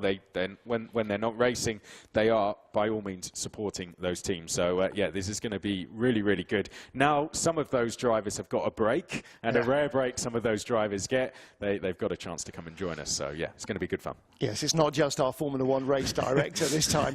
Okay, so for those of you that are brand new to the Le Mans Virtual Series, who may have been brought in perhaps to today's broadcast by a star name or two, what's it all about? The Le Mans Virtual Series will be run on the rFactor 2 platform and includes a 40-car field, which will be increased to more than 50 for the series finale. Each race features multi-class racing between Le Mans prototype and GTE cars. There will be driver changes, dynamic weather and day-to-night transitions. The calendar will begin in the Middle East for the 8 hours of Bahrain at the Bahrain International Circuit before we head to the Temple of Speed for the 4 hours of Monza in October. A visit to the Ardennes Forest in November for the 6 hours of Spa-Francorchamps, and then we go stateside for the 500 miles of Sebring in December to round out the year. The 24-hour of Le Mans Virtual will close the season with a January finale. Each team roster comprises of 4 drivers, with 3 being required to participate in each race. Teams must field 1 FIA-graded driver in their lineup in at least one of the events. Each driver will need to meet minimum and maximum driver times, and teams will work to create their own setups to optimise performance and strategy. Full simulation includes fuel usage and tyre wear, so strategy will be the key to success. Mechanical failures such as engine and brake failure can and will play a part, with aero damage caused by collisions affecting the car's performance, but can be repaired in the pit stops. The race director and stewards will oversee on-track action and will apply penalties if necessary. The prize pool is $250,000 across the series, half of which will be separated between the series itself and half will be awarded for the 24 hours finale. It will be split equally between both categories, and the top 10 finishers receive prize money according to their position in the series standings. So there you go, racing for kudos and cash. But first, of course, we have to qualify for positions on Saturday afternoon's grid. And as ever, the groups of cars are split into GTs first and prototypes afterwards. So we'll have the GTE cars out first for their session, and then the prototype cars. Now, as in the real world, when you are sitting waiting to qualify, and you see the preceding session has been dry to wet, you then have to try and gauge how much grip there's going to be and what tyre choice you make. And Chris, we haven't got several hours to sort this out. We've only got 20 minutes to sort this out. So this is actually really important, particularly at Spa, because it is a long lap and it dries in different ways around the lap. Exactly. So you need to get out there straight away. There can't be any sitting around. 20 minutes is not a long time, so the drivers want to get out there immediately, started getting some lap times in, and that's what they've all done. I think everyone's pretty much left the pit lane and gone straight out onto the circuit. So yeah, it's as you said, it's going to start drying in different ways if that is going to be the case, but we don't know what the weather conditions are going to do. So you want to get out there and just start getting a lap time in, a banker lap, as you say. So let's say that we are the team manager, we're one of the drivers. One of your drivers will go out and qualify. You're not going to share it around. You've just either pre-decided, or you will have decided based on maybe the change of conditions in that Le Mans Virtual Cup race, who is your best wet weather driver, who's going to do this. So what are we looking at? Well, rain tyres. That's the obvious choice, because it's very easy to just bin it immediately if you gamble on a slick, if it's not slick territory. And we saw this in Monza, didn't we, that it started out where the slick survived because the rain was sort of light and drizzly, and then boom, when the rain really arrived, everybody dived into the pit lane. So it was obviously very wet, and clearly you can see the amount of spray, and particularly in certain parts of the track, it remains much too wet for a slick. So what you're going to have to do is make the most of the slick where it counts, where it's really wet, and just try and keep it alive where it doesn't. Luckily, you know, we're only talking about trying to get a handful of laps. Yeah, go and get a good time in the rain at the very end of the session. You know, if you're sitting in a good position, and as a driver you'll be able to feel that grip. If you think, you know what, actually I think we can try a lap here on a slick tyre, then go for it. But first of all, you need to be sitting in a good position to do that. So yeah, that's the thing about these first few laps. They are important, because if you're sitting down the order, then maybe you can't take that risk.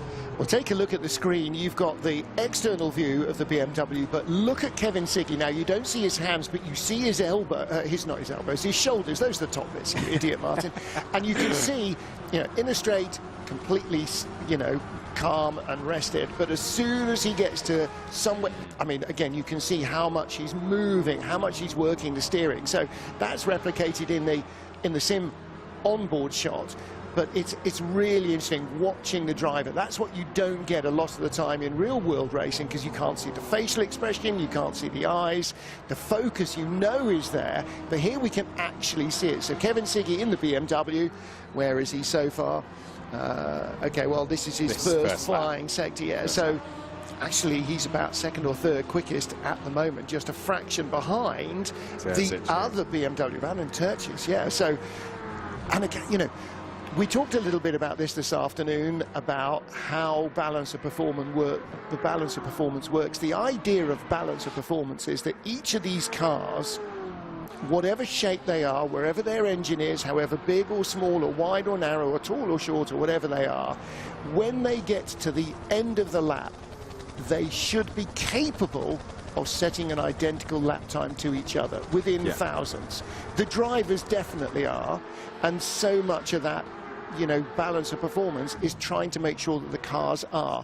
Now, you've got a front-engined car here, you've got a rear-engine Porsche right behind. They're obviously going to generate their speed in very different ways, and it may just be that the way that the car works in these wet conditions on this track is better for BMW than for some of the others.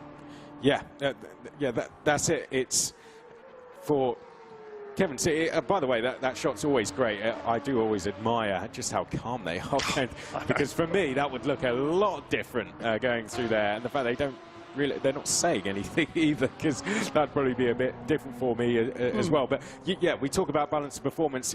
You've got to take advantage of where your car is going to be stronger, and that's something where when they're doing practice, they will know where their car's going to be stronger, and they'll know that that's where they have to be taking advantage. And the other thing is that drivers will have certain strengths and weaknesses as well, and on a track like this, the longer it is and the more variety there is, the more that's likely to play a part in it as well. Some drivers will just feel more comfortable with the car writhing around under them and be able to read it better and to, quote, feel it better in the real world and in the virtual world. I mean, there will be drivers who are happier in the rain and who don't like Spa in the rain, or who don't like Spa full stop, but just have to put up with it. And so that's all part of your question. So everybody, you know, the more people complain about BOP, the better BOP is working. Because if only one person complains, then clearly there's an issue.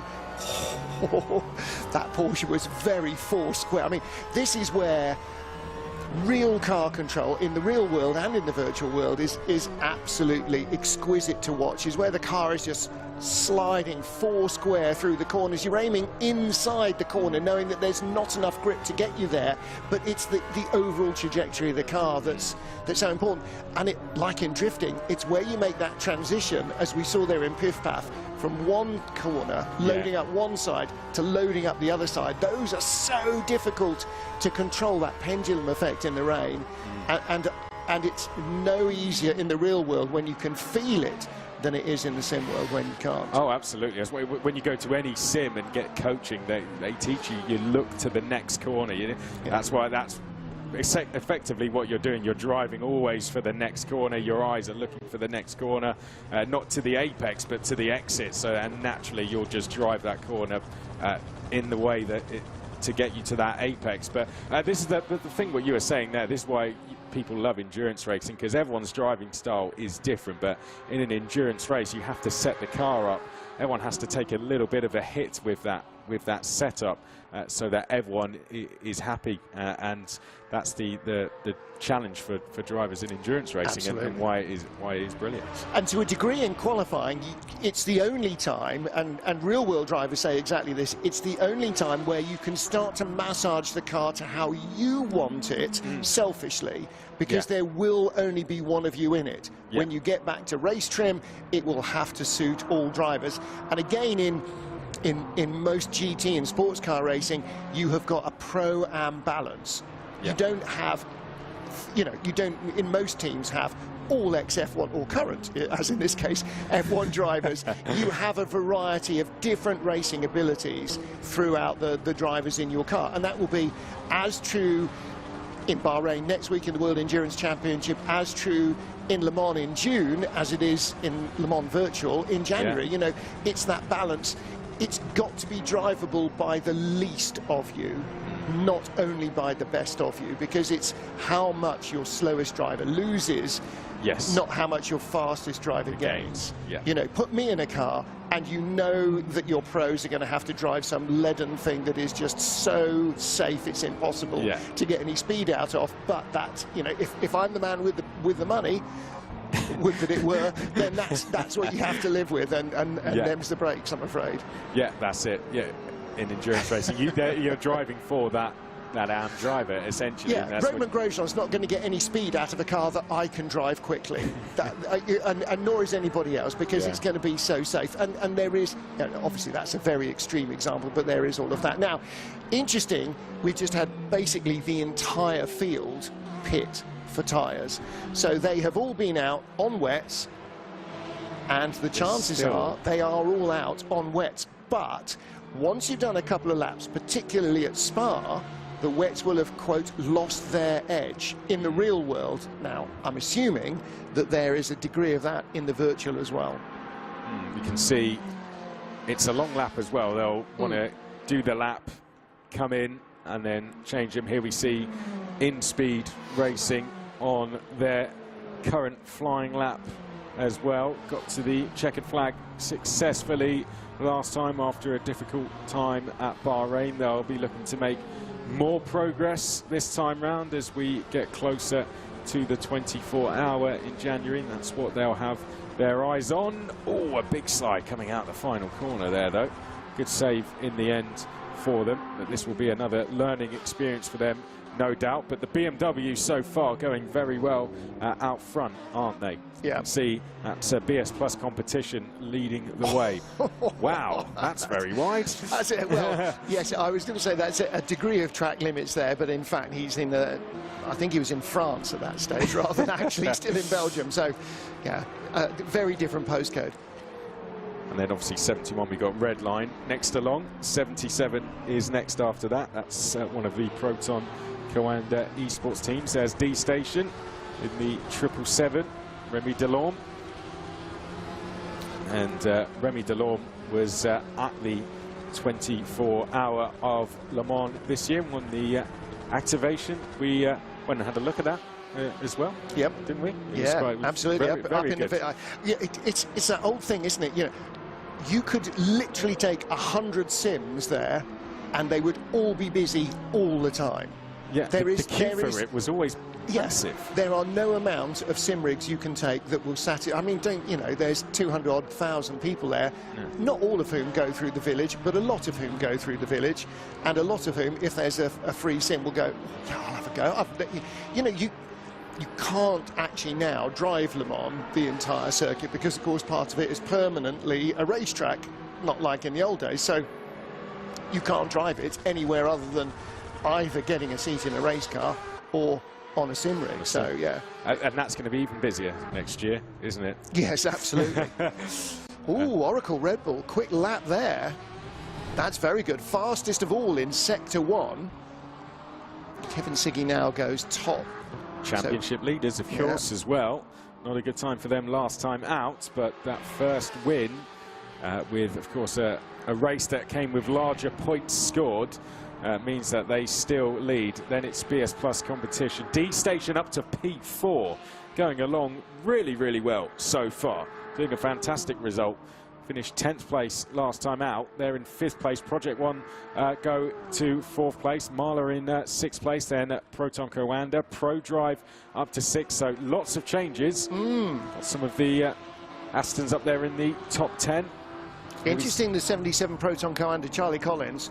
He was sort of in the top 3 and then pitted, took tyres, went out, came straight back in. Is anyone going to gamble? Have we seen anyone gamble yet? Is it getting drier? You see, the bits where it's dry are fine. It's not the bits where it's dry that you're going to fall off, are they? You know, it's the bits where it's really wet where you're going to fall off. And can you make up enough by being able to really leather the car more on a slick than you're going to lose by having to tiptoe around where everybody else is using wet? I don't see that balance has changed yet. Of course, you know, it's that classic, you know, Senna Schumacher thing. They go into the pits, particularly you think of races here at Spa, in these kind of conditions. They go into the pits and everybody goes, oh, that's insane. And then you go, oh my God, he's made it work. You know, and so there is a degree of that until somebody's proved that it works. Everybody watches everybody else's sector times. But I think, let's see. Jury's out. Proton Coanda down in 10th. And at the moment, Redline and BS Competition are 1-2 with their BMWs. SF Velas, currently the Ferrari, they're down in 12th. Let's see what they can do. They're running 3rd in the standings. Well, but Sim Maranello, that's a great time from them. Yeah. Just shy of a podium both races so far. Looking at Charlie Collins there, and again, you know, that Proton Coanda car, that's his outlap, but he's stuck behind somebody. So what's he learning? He's not learning anything because he's up behind the Ferrari. Now, is he up behind the Ferrari because he could be going quicker, or is he up behind the Ferrari because that's where he came out? Where he's not going to go quicker is here. Yeah. And unfortunately, you make up more in the slow corners than you do in the quick corners, which makes no sense to anybody who's not a racing driver, because you think, no, you must make up more by going quicker in the quick stuff, but it's absolutely not the case. Andonovsky, that has just peeled off into the pits, is Red Bull. It's very close out front, isn't it? 21 thousandths between our top two. And look, we're 15 minutes in, 5 minutes to go, and still cars are diving into the pit. Now, to go into the pits and come out and do an outlap, that's getting on for 5 minutes lost. Yeah, well, as Lewis said, it takes 8. There's still rain falling, isn't Yeah. there? You can see there's still rain coming down. Maybe in our next session will we see the LMP session. Maybe that's where I don't think if the rain stops, Yeah. that's the only time we might see. I don't think the GT cars are drying it out enough. I just genuinely don't think they are. Yeah. You know, and yes, the P cars will have a bit more downforce, but they'll carry more speed, and so they'll need that downforce. And so then when you know, the downforce will help you, but if your tyre suddenly hits a patch of ice, or in this case standing water, then actually it's not going to help you. I can't see that slicks will be the way to go. Looking here at the Oracle Red Bull Porsche, 4th fastest at the moment. Decent first sector, but not going quicker so far. Let's see what they can do through the second. They've got some time to make up. A second covering 15 of our 16 cars. I mean, you know, again, we talked about this a little this afternoon, that this is like World Championship endurance racing. This is really la creme de la creme, isn't it? You know, there are no guys like you and me and Lewis just doing it for kicks. Oh, no.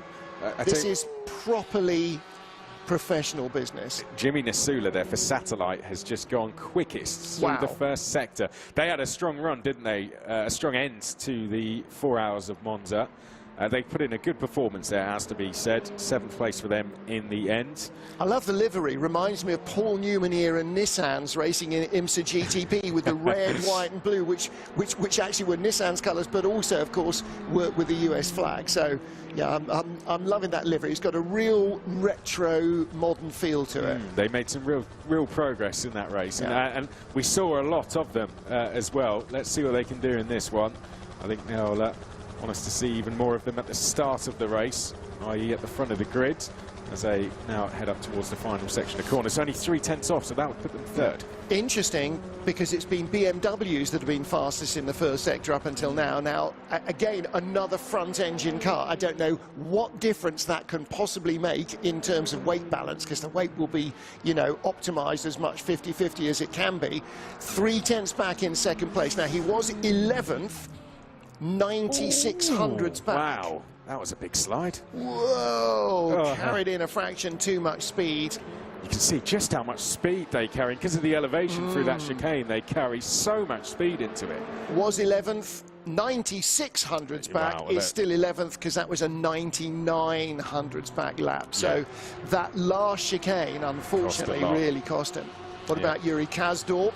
3/10 back in sector 1. And Yuri is 45 hundredths back over the entire lap. Yeah. PS Plus competition improving. Again, the BMW purple in sector 1, Going badly, the 888 car, but it's on its way out of pit lane. Let's see what they can do. We're watching Yuri Kasdorp on screen for Oracle Red Bull Racing. They qualified really well here last year, albeit in another car, of course. Let's see what they can do here this year. Now, saying Ibrahim Khan there had a purple sector 1, but in fact quicker than him in sector 1 by a few thousandths has gone Kevin Siggy, also in a BMW. So again, it is the front engine cars that are making. I'd love to see a Corvette, see whether that would be there or not. Well, I don't know. That's what they were in last year, Red Bull. This was where they were best of the season, wasn't it? So. Yeah. And when Corvette bring their brand new GT3 racer as well, that's going to be highly entertaining in a couple of seasons. Absolutely. So in fact, it will start racing in the US, in IMSA, in the WeatherTech Series next year, and come to World Championship the year after. Yes. Just didn't look like that was going to slow down in time. Well, and that's critical. Remember what I said about you know, it's the slow corners that kill you. You can lose much more in a slow corner than you will in a fast corner. And purple goes to the top of the pile. Kevin Siggy, his second sector, but his first sector was 59 thousandths quicker than Ibrahim Khan. His second sector was, what's that? A couple more thousandths quicker. So Kevin's at 1300s, there you go. So Kevin Siggy, if he doesn't make a complete mess of this, that's going to be the pole lap, because although actually Siggy won't start another lap, but Khan has. So there is Kevin Siggy right now. That is the pole position lap. Ibrahim Khan has started another lap. And that's who we have to keep an eye on. And But Patel has gone very well as well in the one of the other BMWs to keep an eye on. Yeah, That's he for the has. Mahler Yeah, he's racing got. team. Yes, exactly. Mahler, he's got a good first sector going. His best. Khan's aborted. Has he? Yes, Okay. 43 through the first sector. He's aborted this Yeah, lap. that's 10 completely. seconds. Yeah, 7 seconds off. So, okay, well, whatever. It does look like there will be a BMW front row. Let's There's see a what, 51 Ferrari. yeah, let's see what Patel can do in that other BMW. Yeah. Can you imagine a top 3? Pretty decent second sector, nothing to write home about. Here come the Ferraris. And that's a good lap time. 7th place. Rescued it on the last lap there. Yep. Good time from SF Velas. So Because it was line up- looking very bad at one stage. So Yeah, he'll line up behind the Sim Maranello car and alongside the Simsa Esports car. So it'll be a little clutch of Ferraris with D station hemmed in. Whoa, here's the Mahler car. Let's see what he's got. here we go. Second sector was not a personal better effort. Is it enough to move him up from 10th place? Look pretty clean out of the chicane. Yes, there we go. And then some. What a lap. Yeah. Must have been a very good last sector as well. So what in did he find? particular. He found about a 10th. And that's a 10th of a second. You know, we talk about it like it's a lifetime. A 10th of 1 second over a 4.5 mile lap in the rain. I mean, it's just ridiculous how close motorsport can be, isn't it? But as you said at the front there, the number 71, the familiar sight of Red Line, and that's going to be the 6th time we see them lining up at the front in Wow. GTE. Fantastic stuff from them. Yes, it can flip for our friend Florian Hasper, who not only does the PR for BS competition, but also for BMW. so he'll be enjoying that. Possibly he could have enjoyed it just a fraction more, but it looked pretty good for BMW from where we were sitting. Now, of course, it is qualifying. It's 10 minutes on a wet, possibly slightly not as wet as it was track. It's qualifying. It doesn't tell us what's going to happen in the race. But I've got to say, D Station, that's a really impressive performance from them, isn't it? Because we often see them just fighting to get in the top 10, or you know, they've had a top 10, but they're rarely in there, and that's a really impressive performance from Raidillon. But this is the lap we're seeing: 2.5 tenths clear, 7 tenths clear of 3rd place. We didn't quite exaggerate that. We've only, obviously it came in right at the end, but 7 tenths clear of 3rd this lap, so this was impeccably clean. Well, both BMWs, the front row men, both improved their lap times, and nobody sort of 3rd or 4th on row 2 did. We saw the Ferrari jump up to 5th. Yeah. And again, that was a significant difference. You know, it was over a 10th quicker on the lap. And so it may just be that at the end of the session, the conditions were just a fraction less nasty than they were before, less slimy. I mean, you know, we saw a bit less spray, but again, it's just all down to finding the feel, and maybe something about the way the BMW makes its lap speed actually helps it in these conditions. And again, wetter may not help it, drier may not help it. It's the same in the real world, you know. Sometimes the car is in a sweet spot just because of how the weather changes. And you know it's that because look how easy it looks to drive. That's how you know it's in the sweet spot, and the man driving it is doing a fantastic job as well. Because we'll watch him through Piff-Paff and it will just look on rails. And there you see it coming through. And that's the thing, isn't it? It's knowing when not to push it too hard. And particularly when we get to the bus stop, you'll see that he's not trying to carry in too much speed too deep.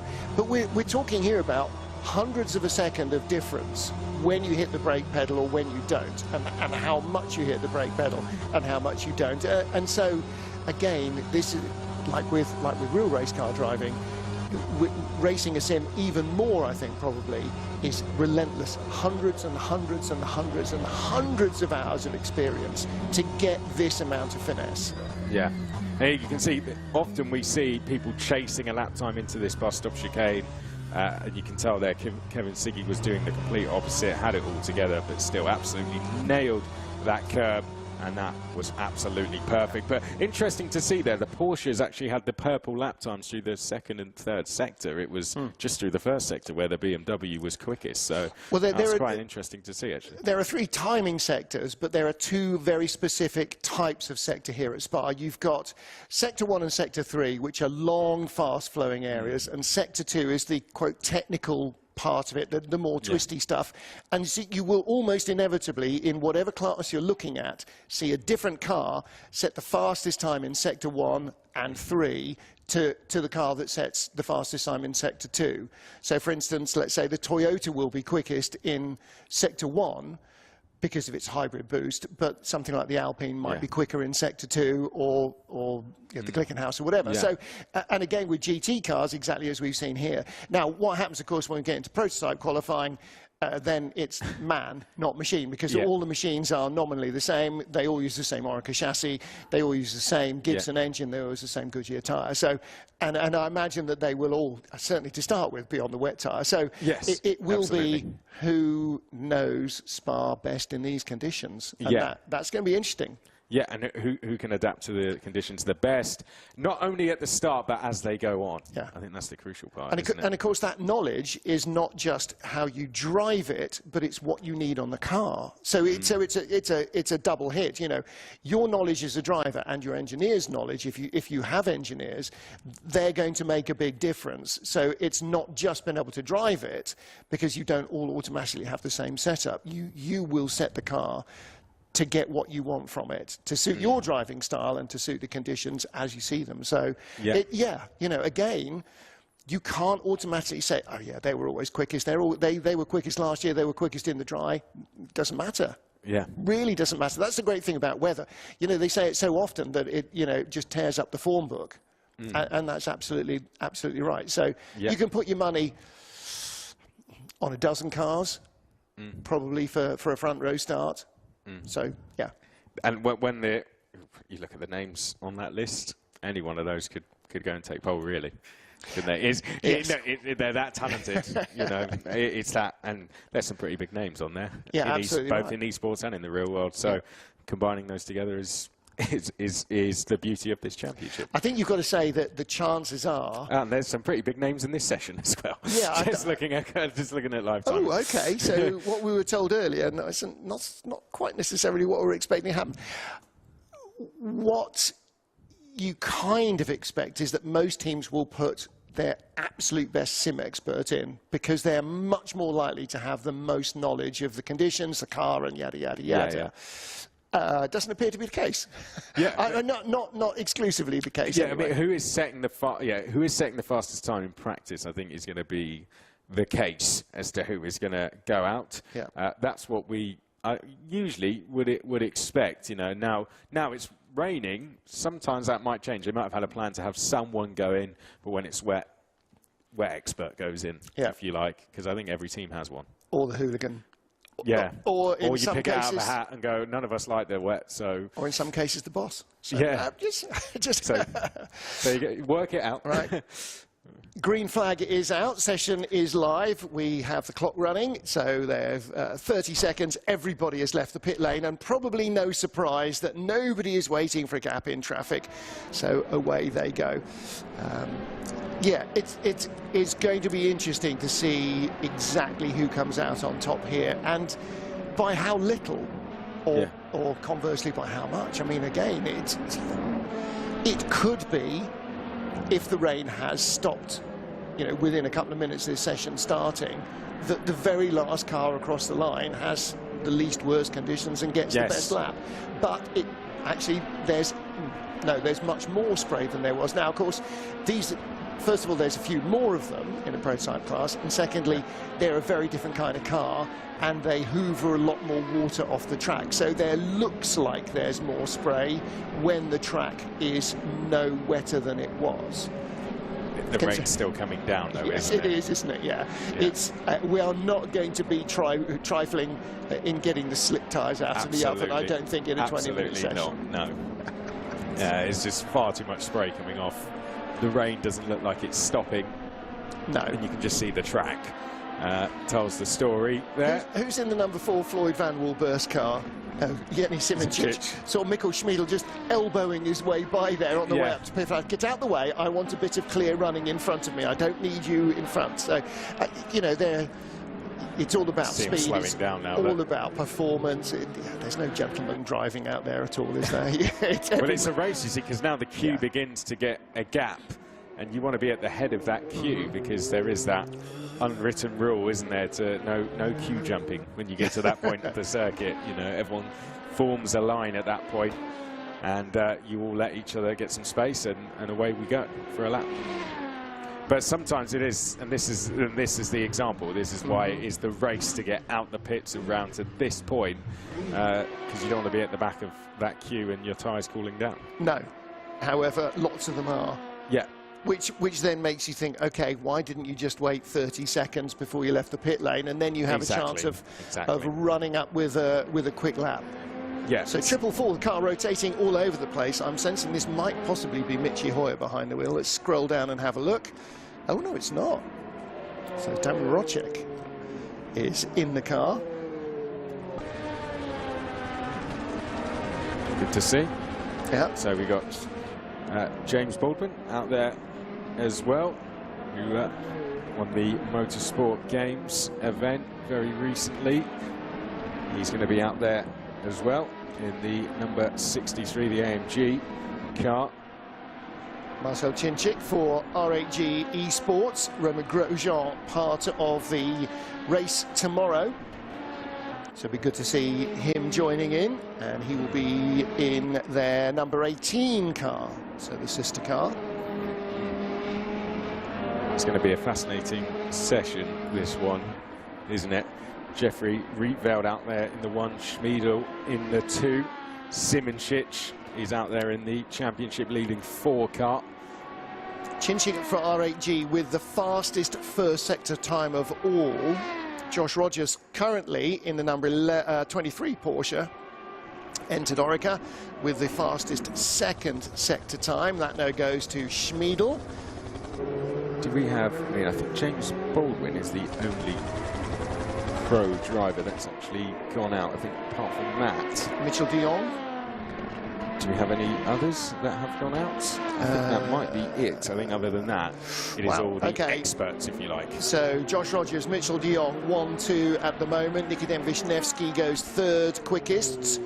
And Chinchik goes 2nd. So Wisniewski down to 4th. Spork, Baldwin, Mrocek, who just bounced in there. No, that's okay. So that is your, first foray. Porsche Coanda and R8G.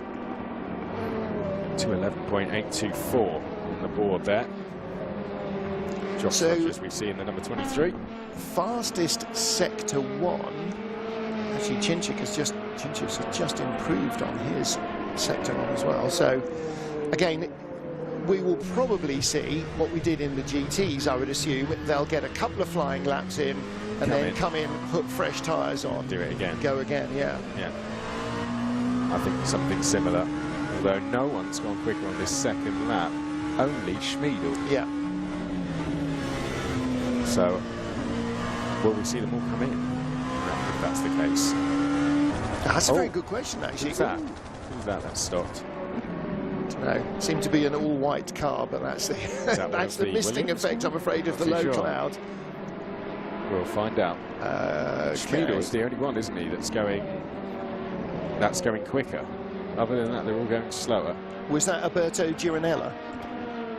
Mexico Racing Team has had a 1:09 sector 2. Someone, yes. Yeah, 1:09.5 is 7.5 seconds off the pace. Yes. Yeah, there you go. There it is. And again, just a salient indication of how wet it is. We saw that in the Le Mans Virtual Cup race, that if you touch the wrong curb in the wrong place, like being on a motorcycle, it basically spits you up the road, and that's exactly the same here. You may have more wheels, it doesn't make any difference. So that process took 7.5 minutes to come out the pits. Well, 6.5, sorry. Yeah, out the pits, 1 flying lap and an in lap. Yeah. So it's a 4-lap session, maximum, absolute maximum in the rain. So yeah. not even, it's a three fast laps, isn't it, basically? Because that's 18 and 19 minutes. Yeah, it's going to be close, isn't it? Yeah. Yeah. They're going to have to do this very quick and not be queuing up at the end. Yeah, again. Or it's going to be to do this. Yeah, this is going to be close, but yeah. Imagine it will be do this process maybe a couple more times. Both Porsche co-anda cars, straight in, straight out. Josh Rogers and Mitchell de Jong. So the GTs are pitting in the heritage pits, endurance pits, the downhill pits, the ones that were used in the 40s, 50s, 60s, 70s, 80s, 90s, 80s, I guess. And our prototypes are pitting in the modern Formula One pit lane, which is on the start-finish straight, the current start-finish straight. And that will definitely help with, I mean, you still have to go all the way down the same pit lane, but there will be fewer cars in your way when you need to stop. And particularly if we get a rain, not rain scenario where everybody suddenly has to pile into the pits at the same time, it does make a big difference. Yes. Yeah. It's some sight though when everyone's piling into that pit lane, isn't it? Josh Rogers there in the inset. Again, looking much calmer than the busy hands in the picture above would suggest. Two-time Tag Heuer Porsche Mobile Esports Super Cup champion. And they did very well last time out to get a podium after that really poor start with the DNF in the season opener, having jumped up from the GT class this season. And back in the fight now for the title, aren't they? It'd be really interesting, actually, to chat to him, to Mitchell, to those guys about the differences, because, you know, it is like Jimmy Bruni going from driving a 911 at the end of this GTE season when it finishes in Bahrain next week, and then being, boom, in the hypercar for next year. Okay. All right, an LMP2 isn't quite that, you know, huge leap, but I know that Patrick Pilet in the European Le Mans Series, who's driven GT Porsches for longer than he'd like me to remind everybody, is in an LMP2 car this year, and they ended up with a podium finish, you know, in Spa, with a win in Spa, in fact. I don't think he's ever been happier, even when he won his class at Le Mans in GT Porsches. Because of the conversion from everything he knew to something that is everything he knows but completely different, being able to actually be part of a winning lineup in the first season, I think was just the reaction that he gave was absolutely enormous. So it'll be really, really interesting to talk to these guys and find out what did they expect, what didn't they expect that they've discovered, all that kind of stuff. You know, the same as we did before the original Virtual Le Mans, when we were talking to the real-world drivers and to the sim racing drivers who were suddenly being, you know, dropped into real-world teams. You know, what that clash of cultures and those differences. Yeah, no, it would be a great chat, wouldn't it, to find out what came from it, really. I guess the only difference with esports is, you know, all the time they get. A lot of these guys would have raced things like this at a very high level already as well. And to a degree for fun as well. You know, what they are known for is their results in GT cars, but again, you know, the chances are they will have tried their hand at just about everything going, which again is not something you can do in the real world. You know, you don't get the endless repetition. Nikodem Wisniewski for Williams, AMG Team Williams. It's going, and Baldwin is going very well through the first sector likewise. Yeah, Jack Baldwin's just about everyone in the top 10 improving, except for the top 2, who are 2 tenths clear. So we could see things get even closer than they already are. It's already less than half a second between the top 9. I think that's about to get a lot closer. Who's going to be... Oh, I tell you what, Rogers is just on a fantastic second sector, isn't he? He's going to be very close. He's properly, well, I was going to say he's probably blitzing them. He's 56 thousandths quicker than Mitchell de Jong, which is half a tenth of a second. And Spork as well, that Alpine car, absolutely on fire. This is going to be a really, really interesting end to this second run. Yeah, because I think they've got another lap to go after this. They've got another run. Yeah. So this will be a, you know, full quali speed in lap. to give yourself enough time. Oh, that was pretty vicious, wasn't it? Nikita Wisniewski, the car really not. I mean, it was spinning there. It just wasn't allowed to. So 14 thousandths behind, and where did that end up? That ended up still with him in 5th place, but Chinchik has gone to the top of the pile. Red line goes to the top, yeah. Yeah, Schmiedel quicker than him as well. Baldwin 3rd, De Jong now 4th. Sport Wisniewski and Josh Rogers down to 7th. I think we're about to see those all beaten here by Rietveld. Jeffrey Rietveld. Look at from 95 thousandths to 110 thousandths. Yeah, that's 89 thousandths between the top 7. Yeah. That's insane, isn't it? That is absolutely insane. So, at the end of all of that is red line from R8G. AMG Petronas, as we said, Baldwin was going well, 3rd place. They're red line again. And then Porsche, Van Wilburst and Alpine. And that's 89 thousandths separating those 7 teams. See how much they can monster the curb on the left hand as you climb over Raidillon, which in the real world will send you straight into the wall. Here, it's the curb on the right hand side as you come out of the depression in Eau Rouge that really spits you into the spin. In the real world, it's the one on the left hand side where it's basically just a takeoff ramp. So it's interesting how similar and yet, you know, different the real world and the sim world are. As you said, now they're on this quali run back to pit lane, because some of them are actually really good first sectors, aren't they? I could see De Jong did a 34.8 through the first sector, but he will bring this one back into the pits to get. Well, look, if they're on. not almost on full qualifying pace, it's only because they've taken that edge off the tyre, because they can't afford to mess around. 6 minutes it's going to take them at current speed, 2 minutes 11.5 minimum to get back, because that's the fastest lap possible, and then a minimum of another 2 minutes 30 to come round, because otherwise you've destroyed your tyres on the out lap. So that's 4 minutes 45 out of 5 minutes 50, which gives you 1 minute leeway, to get it to go through the pit lane. And don't forget, it's not just the top bit, it's the entire pit lane. So that's about a 48-50 second crawl. I mean, it is super tight. When they're queuing up at the end, well, just before bus stop, you don't want to be at the back of that queue, because some of them, if you're at the back of the queue, you're going to miss out. Either won't get across, or you'll be racing to get across. And no, you're going to be too far back. You just work there. The clock will be against you. Yeah, you'll have to just do a lap right behind someone, which you do not want to do, because you won't be able to see anything.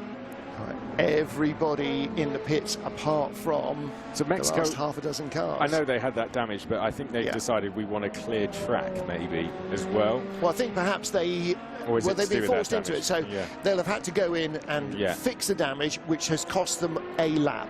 So now they're out as early as they can, and they're doing a lap.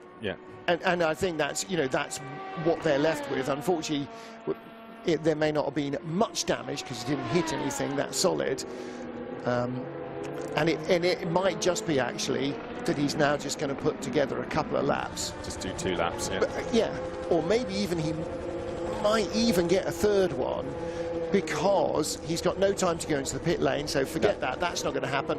And actually just familiarity on the next lap might yield more reward than any changes you're going to make to yourself or the car. It's worth noting they would have practiced this 20-minute session, so there's a reason why everyone's doing the same thing, because all teams would have practiced what's best to do. Right, let's practice 3 runs, see how we get on, and they would have worked out, okay, we can do it, and we know exactly how we are going to do it, and that's why basically everyone's doing the same thing, bar the Mexico racing team, who had some sort of issue earlier on, which we would suspect was a bit of a spin given where they were parked up. So the pit lane is emptying, like somebody's just pulled the plug out of the bath, and everybody is heading out. And again, look, this is an out lap. You know, this again, if you were in the passenger seat, it would be hands over your eyes and just, tugging at the belts to make them tighter and tighter, because you know certainly you are going to crash. Whereas the driver is aware that actually you're not going to, because that's not a very useful part of the game plan. So bringing the tyres in is less of an issue in the rain. You've just got to get out there and make sure you get a lap in. And actually, you know, as you said, 89 thousandths covering the top 7. The pole position is absolutely up for grabs. Look at the gap between the top 2, 9 thousandths. 17 thousandths cover the top 3.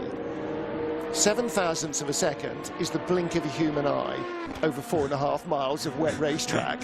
I mean, that's how close those margins are. It is just ridiculous. Oh, look at that. Yep. There's more coming out the pits. Well, cars coming out of the pits. So, I mean, that's great news for Josh Rogers and Mitchell de Jong. There's Mitchell in the inset, in that they've cleared that traffic, and there are cars coming out now who are weaving and, you know, trying to build up temperature and so on. And so, again, getting out first. Have they done this too well now? No. Getting out first is it gives you more leeway, because then you're back in first and you're back out on fresh tyres first in run 2 and in run 3. Well, they've only got to make up 64 thousandths here, and they've already made up time through the first sector and quite a bit of it as well. What he doesn't need is traffic. Somebody building up to speed on their outlap. They get out the way, so that's okay. Well, the blue flags work there in his favour. You can see that it has not stopped raining. I just hope there's no queue at that bus stop chicane. Well, and the real problem now is here that if it does start raining heavily somewhere else around the circuit, you've got no prior warning, because what there was before doesn't exist anymore in terms of grip. Again, look at all the purple sectors. I mean, Simoncic, as you said, is on one. Rogers is on one as well. Yeah. And Schmiedel. Rogers has gone purple through the second sector. Well, Mitchell de Jong, you're seeing 2 purple sectors there, but currently they're both shown as green because other cars have gone quicker on both sectors. You don't actually need a purple sector to set pole. You just need to have the best overall lap. Yeah. We're about to see what he does. He's about to come up to the line any second now. 5th turns to 1st. Provisional pole. So Josh Rogers on pole position. Mitchell de Jong comes out of the bus stop behind him. Well, he's just come across already, hasn't he? He was, I think he was provisionally pole, but immediately beaten. Schmiedel 3rd and purple in sector 2, so closing on the Porsche Co-Anda drivers. What have Redline got in the tank? Look at that, 1,000th was a difference on the accumulated lap time. Okay, your timing screen is updating quicker than mine. Second for Floyd Van Walburst there as they come across the line. Yeah. So Redline are going to be next across the line. I think they're coming up to the line now, and that is 3rd place for the number 1 car, Team Redline. Here's the number 2 car up to the line on our screens. Now they hit the line there, and they go P2, 11 thousandths back. Right, so they have taken the checkered flag. Look at all these sectors, though. Baldwin, Spork, Wisniewski as well. We could see even more improvements, and there goes one. Spork goes 4th place for Alpine. So he is up to the 2nd row of the grid. That's a brilliant result for them. Jeffrey Rietveld in 5th place. Mitchell de Jong now down to 6th. And Cincic down to 7th place. So what about Baldwin, Wisniewski? Have they got anything? Wisniewski on a better lap than anything he's had so far. He was 3/4 of a second back, though. It's worth noting, Josh Rogers is on another lap here. He obviously didn't take the flag, so. But it's not a good lap. It's not even better than his best. No, he's slowed down. But had the chance. Simoncic has the chance as well to improve. Well, Baldwin for AMG Petronas. That's what we're watching on screen, with a better sector 1 and fast approaching the end of timing sector 2. This is RFG now, isn't it? Out to the bus stop. Oh, okay, look at the car just scrabbling for grip.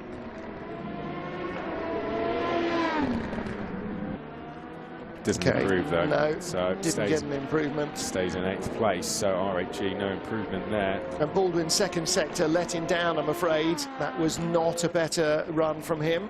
And that was Fiducci, we just saw across the line there. Stays, or moves up to P12, but this is Baldwin now coming up to the line.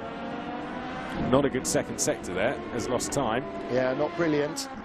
Enough for 6th place, so it is an improvement. So row 3 of the grid. And I think that might be that. I think it is. There's only Jeffrey Rietveld who has not taken the checker, and Jenny Simoncic, but they are cruising back in. Naval Aslan completing a lap, but it won't be a quicker one. And the only other car is the 86.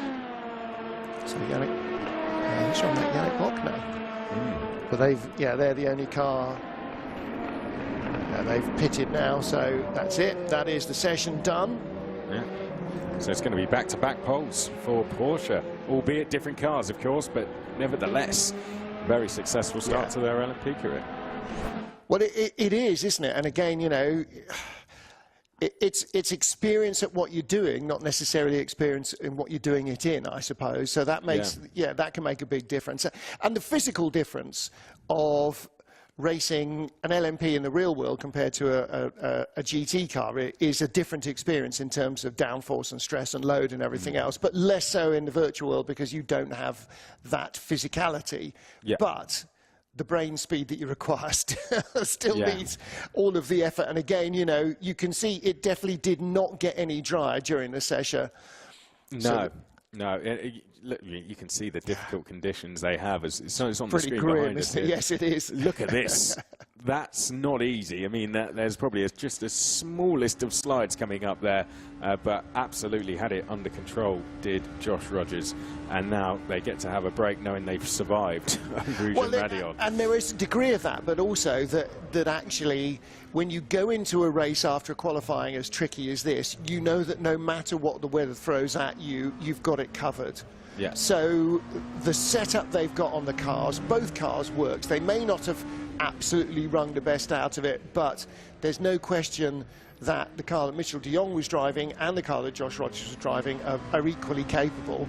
And so the team, you know, we know how good Coanda are at that. They will share all that information. They will put their heads together and they will come up with an optimal wet-dry scenario setup. And that's the thing, you know, when you're looking at a 6-hour race, even if it starts wet, the real quandary is how wet do you make the setup, if you know what I mean. You know, in the real world, you might soften off an anti-roll bar. You might just tell the driver he's just got to get on with it, based on the fact that the weather forecast says it's only going to be raining for a little bit, it's only going to be wet for a little bit. And this so often happens in the real world races that we have at Spa. Rain or snow, whatever the weather is, you do very little to the car to move it away from an optimal dry setting, because the chances are it will be dry more than it is wet. It's not Fuji in November. No. It's Spa in November, but, you know, I'm okay. But you will do as little as possible to take it away from a full dry setup. As little as is survivable. So it's different in qualifying. They had 30 minutes, maybe 40 minutes. No, okay, maybe not quite that much, but they had half the Virtual Cup race plus GT qualifying where they knew it was going to be wet for them. So you could actually, and you might find that some of the teams actually did go for a really solid wet setup rather than dry setup with wet weather tyres. The thing is, it's Spa as well, so they know. I mean, we did have that threat of rain that we talked a lot about it at Spa last year. So yeah, I think they might have known. Well, I think they might have expected it at some stage. There's two things. They knew the session was going to start wet because it was wet half an hour ago. Spa doesn't dry quickly. We know that. Yeah. It never dries quickly. Yeah. So, you know, and particularly not given low track temperatures to start with. So it was always going to be wet, and the chances are you would compromise less a wet weather setup than you would do for a 6-hour race. If it's raining before we go to the grid tomorrow, they'll have a dry setup with wet weather tyres and just go, guys, you've got to survive. Exactly. You know, the forecast says it's only going to rain for 5 hours. So you might have to just put up with it. So I'm not sure exactly what the forecast is, but let's take a look at the results then as they were. So GT qualifying, well, it was, Yeah, it was a resounding success for BMW with 3 cars in the top 5 and an all BMW front row. Now, you always expect Porsches to go well and to generate good traction in rain. Project One and Oracle Red Bull showed that that is still pretty much the case. What was interesting, I thought, was where the Aston Martins were relative to the Ferraris. You know, there's very little to choose between them, and they're in a sort of little clump in the middle there, aren't they? Yeah, I mean, ProDrive did really well last time out. They put in a brilliant performance, and they've carried that over this time as well. But as you said, some of the Ferraris, just a little bit. SF Velas there really recovered it right at the end and have given themselves now a fighting chance going into tomorrow. So a good performance from them as well. And again, Porsche co-anda, a really strong qualifying run from both cars. In the end, not quite enough from Mitchell de Jong. He ended up in 7th place. Team Redline, Floyd Van Well, I mean, you know, we could have put 30 names in the hat. 12 names maybe would have come out. We would have gone, oh yeah, they'll be in the top 10, they'll be in the top 10. Now, surprises? Alpine, for me, that was a really good performance from them. Surprises who's not there? Well, that's a good question. I don't know. I think most of the big names, I'd say, championship-wise, are pretty much up there, really. Yeah. You know. Yeah, I don't think there are too many outliers. And again, you know, when you look at a field that's this good, this strong, then you don't expect suddenly somebody to be completely off it. And if they are, then there's usually a really good reason. Yeah. Yeah, I think mostly we had, you know, most of our top guys towards there. So yeah, I think it's going to be fantastic racing tomorrow, and we've got some, as you said, some very big names on the grid. we you know, they teased us a little bit today by thinking that they were coming out the pits, and then they weren't. But that makes it all the better. I think their names are just first on the entry sheet, and so that's the one that the computer automatically fills in. Well, it got me very excited because I thought, oh, there they are. But there we go. Well, they will be in the race tomorrow. So Romain Grosjean and Max Verstappen will both be racing tomorrow. We start on air at 12:30 Greenwich Mean Time. We can do that now. So wherever you are, you can adapt that to your local time. And whatever else, Spa-Francorchamps is a legendary race circuit, not just because it's been knocking around for ages. A lot of us have, and that doesn't make us legends. Spa-Francorchamps is a legendary race circuit. It produces fantastic racing. Join us for the Le Mans Virtual Series tomorrow, 12:30 Greenwich Mean Time, 13:30 Central European Time. That is 05:30 Eastern. I pity you. Join us then. Till then, from everybody here, bye for now.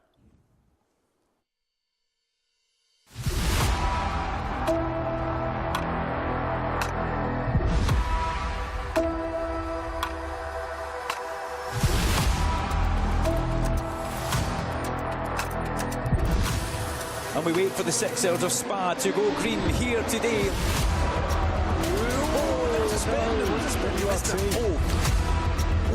Big sideways through.